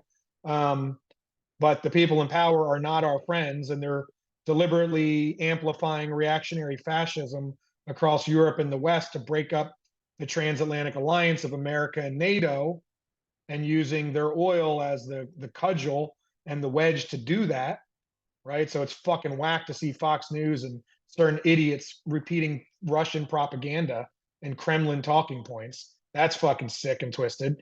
That is the power of the dark side of the internet. You know, people start out watching Bro Rogan and then they go down this rabbit hole of whatever, I don't know what it is, the manosphere, it's Andrew Tate, then the whatever, and then the next thing they know, they're like, oh, Putin's standing up for traditional values. It's like, no, not really. Religion was illegal in Russia forever. It's illegal to own a fucking firearm in Russia for the most part. Like evangelicals and the NRA are not friends of Russia. Anyway, my point is, since the stuff that's going on in Ukraine with them, it's only accelerated Europe and America wanting to get off oil even more, and accelerated that already green transition to get heat pumps and electrify everything, get off natural gas, right? Like these things are happening anyway. And all the things that people look at as bad, which are bad and kind of suck, rates rising, interest rates, electric gas going up, all that stuff, that makes what we're offering more useful and more valuable than ever before. But you need to know how to adjust your pitch and value proposition in a changing environment, right? So to me, that's highest interest rate, closest to cash, fastest payback, and explaining that, or a PPA that you can buy out after 5 or 6 years. But anyway, we'll should go through this one another time. I said I was going to stay focused on like one aspect of lead generation. I just can't help myself. I get all fucking excited, you know, but wait, there's more. So one-on-one, something that would pertain more directly to me, because I can appreciate, you know, setting up a stand at a festival or what have you. But since I'm in a dark territory for power, most of what I'm about to get into is going to be more cold calling, like you alluded to, and you love that hunt. And I was really interested in hearing more about how you go about that process and how you break the ice and get people to listen to you when it's really easy to get hung up on in the first 5 seconds, you know? Yeah, that's a superpower on its own. And that is also not rocket science. There's a the kid online, Panda, James something or other, has a good training. Check his stuff out. But it's all about cold calling. He trained under Michael O'Donnell in door knocking, who's like brilliant. But he's like, I don't want to knock indoors in the summer in Arizona.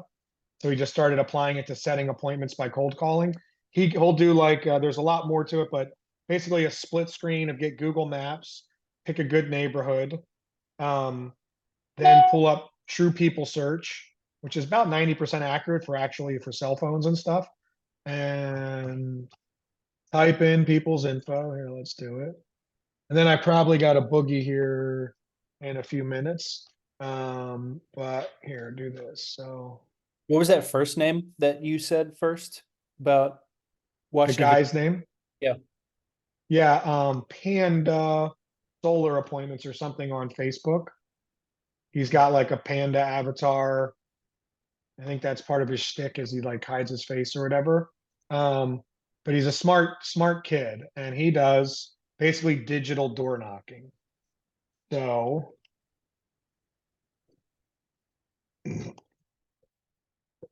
so you pick a good neighborhood on Google Maps. So in this case, as if you were going to go knock doors there. So in that case, you probably want to look for, southern facing. Where are you? So you're in Georgia, right? No. Where are you? South I am Carolina, in Georgia? Georgia, but since power doesn't operate there, I'm looking in places like Arizona where my mentor is. Gotcha. Yep. So pick the best market with highest electric rates, best state rebates, right? How far are you from the Florida line? Pretty decent, Okay. 5-6 hours. Okay. So yeah, you don't need to. I haven't gone in someone's house in 7 years. I'm never going in your house. I don't want to pet your dog. I don't want to fucking, like in the old days, I used to do all that. Get out the family album, talk about all the shit on your wall, like really befriend them. And I still do that, but um, you don't have to do that. So just pick a good neighborhood here and new construction with south facing homes. Where's our thing that, oh, here's where we want to go. Without a lot of trees. Maybe this isn't the best neighborhood. Oh, the villages. This is, and you want to go somewhere that has some solar. Do they have solar? Maybe that might be for their pool though. That might be hot solar, hot water. Is that a solar field? No, it's a garden. But whatever, pick a decent neighborhood with semi-new construction and southern facing houses and a few solar systems in it. Then you go to True People Search and type in their address. You can do a split screen. So let's type this in. So the villages, this is like that one of the largest, whatever, mobile, not mobile. I don't know if they might have HOA shit about them. I don't know. Maybe let's go to somewhere that's not the villages.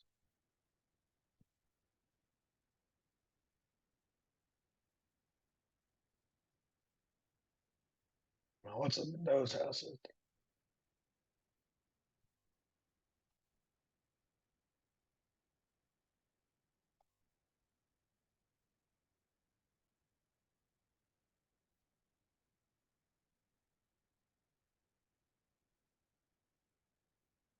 Actually, fuck Florida. Let's go check out Southern California.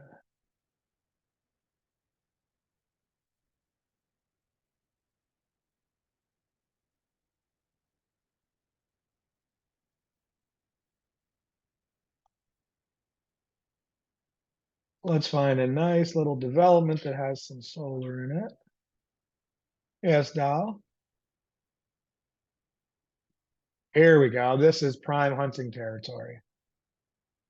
Look at this. Solar, solar, solar, solar, solar, solar. Everyone in this fucking neighborhood has it. This is great. So there's two philosophies. It's a good market. It's probably been picked over pretty good. So the flip side is go to a new place that hasn't been. But here you can go. The biggest indicator is a neighbor has it of all demographics and psychographics. So I want to go here.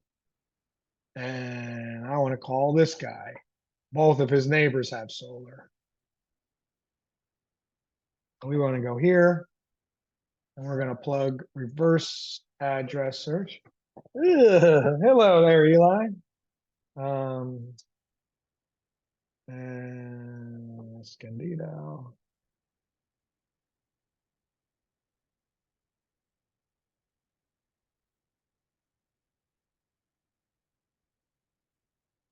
And 9 times out of 10, the cell phones and information here is correct. Let's see. Maybe she's a younger person. Sarah Dure, she's on there. She must have bought it from the Prendergasts, who were 80 and 111. Wow. Must be something good in the water there. Damn, that's what it says on here. I don't know. So let's call up Sarah F. Dory and see what we can see.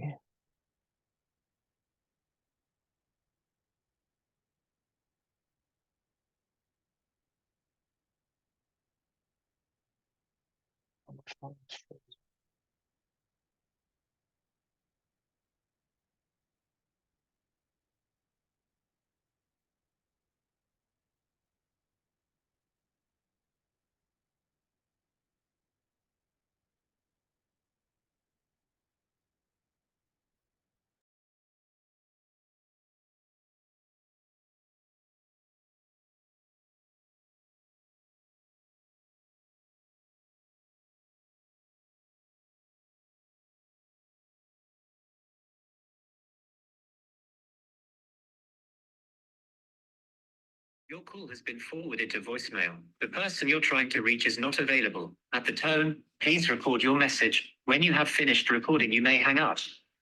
Hey, Sarah, it's Steve. Sorry I missed you. Please give me a shout when you get a chance. 484-782-4372. Talk to you later.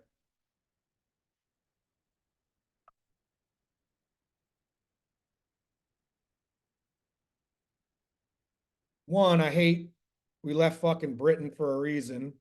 Fuck the king and queen. And I hate when people think a British accent is like sophisticated and debonair. So, like, please put your aluminium in the refuse bin. Say that. I fucking hate, no, fuck them, fuck England. I'm British. No, you're not. You're Irish. The British oppressed you for hundreds of years and we left there for a reason. My last name is Welsh. That's Welsh and Irish. We were oppressed by the British. Still don't. They threw potatoes in the fucking water while people were Steve, starving. don't talk like that. You sound like an idiot. No, I'm not. I'm sounding like someone who knows history. No, you sound like. Fuck the British. Fuck the king and queen. Power to the people. So anyway, I hate when people have like that British shit that like people still think it's sophisticated. Shut the door. Get out of here. So you just message like a friend, basically. That's the biggest trick. Most people don't leave voicemails. I love voicemails because most people aren't going to check it. The answer rate might be 1 out of 100, but I've had mansions on the beach of Hawaii, and I've had Fortune 500 massive big factories call me back. I didn't say anything about solar. I just acted like they're my friend. And this guy calling back, hey, sorry, I missed you. What's going on? And then and then we got into it and he's like, oh, I was looking into that or blah, blah, blah. Now you have to be okay with 90% of people being like, fuck you, hang up, lose my number, take my number off the list. I don't blame them, but I'm also trying to help you save a bunch of money. I'm not selling you a reverse mortgage or some bullshit. Like I'm legitimately, these people in Southern California are paying 40 cents a kilowatt and like 50, 60, 80 cents in tier 2 and tier 3. Like I'm going to cut your bill in half with a PPA, or I'm going to give you massive tax credits with a 3-year payback, probably 5 or 6, because now you need batteries there. So like if you go with an attitude of service, you act like you're your friend, you don't act like a salesperson. If you do like, hi, this is Bob calling about your car's extended warranty, click, fuck you. Like Exactly right. Nobody wants to do that. What would that call have sounded like had she picked up? well, let's see. So let's try 16, 17. Oops. Same thing, right? Same. Where did True People search go? Just act like you're their friend. Talk about the neighbors. Let's see. I'm not the best at it, but let's say we can dust off the rust or the dust. Oh. See, I could get a split screen. I should not do a split screen. Okay, so we're going to take this address here. Now, for those at home, you should be running all this stuff through a do not call directory that you should have on your dialer. People say do not call, you mark them down and you don't call them. You be super respectful. All that kind of groovy stuff. So there's ways to like get dialers and Oh, let me put Escondido.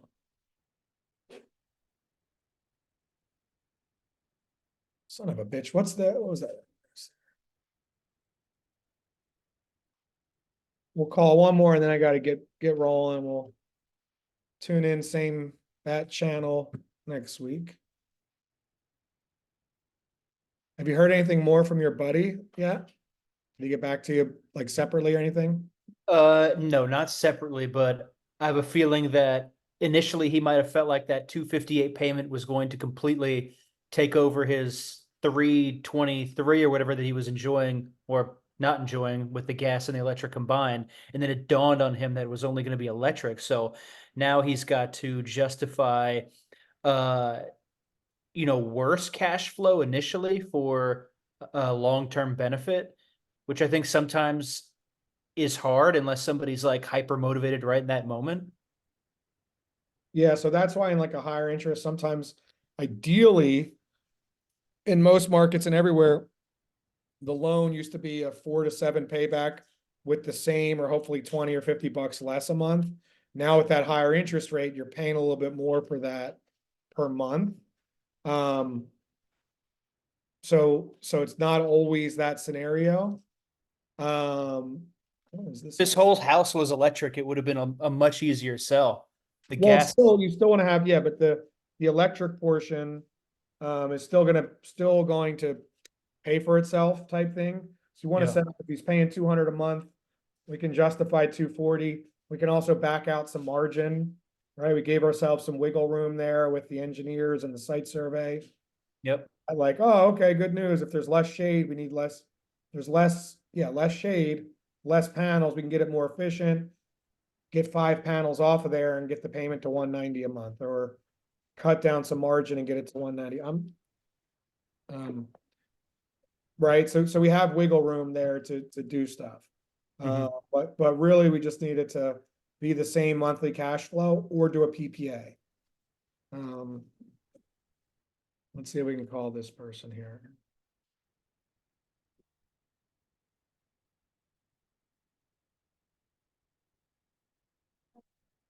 What? Okay.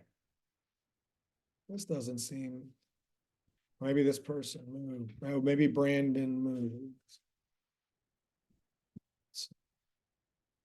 Current address. They sold this house. All right, whatever. Well, we're gonna call Brandon and say.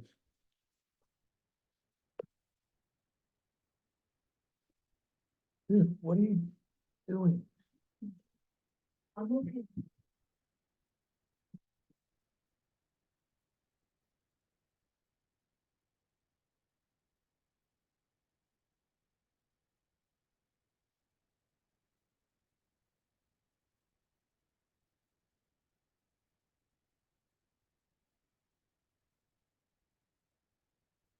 Hey, you've reached Brandon. Leave a message, and if you're not a telemarketer, I'll get back to you. Bye. Hey, Brandon, it's Steve. Sorry I missed you. Give me a shout when you get a chance. My number is 484-782-4372. Thanks and have a great day. Peace. I like that. We'll try this next week. And also check out the Panda Kid has a good training on this. He goes more into depth about how to skip trace numbers and check if they're there and scrub the numbers and run them through different things. But yeah, just true people search, pick a neighborhood, smile and dial, and something like call, assume they're your friend, be casual with it, be confident, use humor, assume that they should know who you are, and like, hey Brandon, what's happening? How's it going? Like, any fun plans for the weekend, or how was your weekend? And then for a second he's like, he doesn't think you're a telemarketer. He's like, well, who is this? What? So he might like have a conversation for a little bit, and then I'll be like, what, who is this? I don't recognize your number. Oh, Google Voice and all different kinds of things. Wherever you're calling, you can get a local area code for that number. Pick a zip code. There's a couple texts now couple different services, right? You're gonna get a higher contact rate if you have a local area code. And, you know, just talk to them, same as you were doing if you would knock on a door. Did you get the flyer in the mail about the, you know, new IRA, the the rebate program? Hey, real quick, what we're doing, blah, blah, blah. Did you see the trucks in the neighborhood? They're there helping all your neighbors get installed. And then go into your little solar pitch and set it up and then go from there. But let's see, I got to boogie to some more appointments. Said I was going to make this one a quick 4-minute one, 45-minute, but too much fun stuff to talk about, I guess. So let's I'll do the same thing next week, and then let's touch base with your buddy and get him signed up and everything like that. Yeah, what I mean, I'm just gonna kind of follow your lead on that. I know he's my friend and everything, but I'm not sure in terms of like follow-up intervals, what kind of time frame you want to give him, all that kind of stuff. Yeah, normally what we want to do is get them to sign up right then and there, because the follow-up dance gets, you know, it's, you know, whatever, like a lot of times they're going to get lost. You want to set up a hard follow-up. So well, yeah, we'll reach out and follow now that we have a text thing going. Maybe do good cop, bad cop or whatever. And then we'll get them signed up and get the site survey rolling. And then we can, once we do the site survey, we can play around if he's, you know, back out the numbers. If he's paying $350 and the gas is $150, his electric portion's $200. So we got to get that delta down a little bit to make him happy. There's margin in there. We can back out and blame it on the engineers and stuff like that. I'm hoping that, I mean, in an effort for us to sell the system, that maybe his roof is probably worse than he believes it is. And you know, his time frame for replacing that is a shorter window than he knew. I mean, he asked me right away when I was talking to him yesterday. He's like, well, how long does a roof normally last? Like, he hadn't really even given that any thought yet. So it might be in worse shape than he thinks. Yeah, and roofs and solar are a great thing to go hand in hand. You know what I mean? Like if they need a roof at the same point. Oh, I got another son of a bitch. Ah. Damn it, I really need to turn on. I have all my notifications turned off. And I missed 2 important calls. Yeah, so if you can do a roof and solar at the same time, it's going to stretch your payback out a little bit, but you can get 30% of that roof. That's kind of a gray area. I've heard different things. Solar project. Yeah, it's real easy if it's clean, if it's on one transaction. If you needed it to get solar for commercial, if they use a white TPO roof, it's reflective. That's definitely considered a part of it. For residential, if you needed it, then it's, you know, it seems to be fine. You know, I'm not an accountant, but you do it all in once, then you can claim the 30% tax credit. Your monthly payment goes from maybe 200 to 250 or whatever. You know, otherwise they need to get a roof anyway, right? So why not do the roof and solar together? But that's going to be a big common objection. So you can, you know, find people that need roofs, or you can target new houses that don't need roofs. There's a whole bunch of ways, you know, target roofers to make an alliance with for referrals and all different kinds of ways to do it. But that's kind of one way to do it. So hopefully it'll work out for the timing of his roof. It's good. Steven, I appreciate your help, man. Thank you so Yeah, much. man. Yeah, for sure. Let's get your buddy signed up, and then let's go from there and get some more. Sounds good, man. Have a good rest of your day. Yep. Talk to you soon. Bye.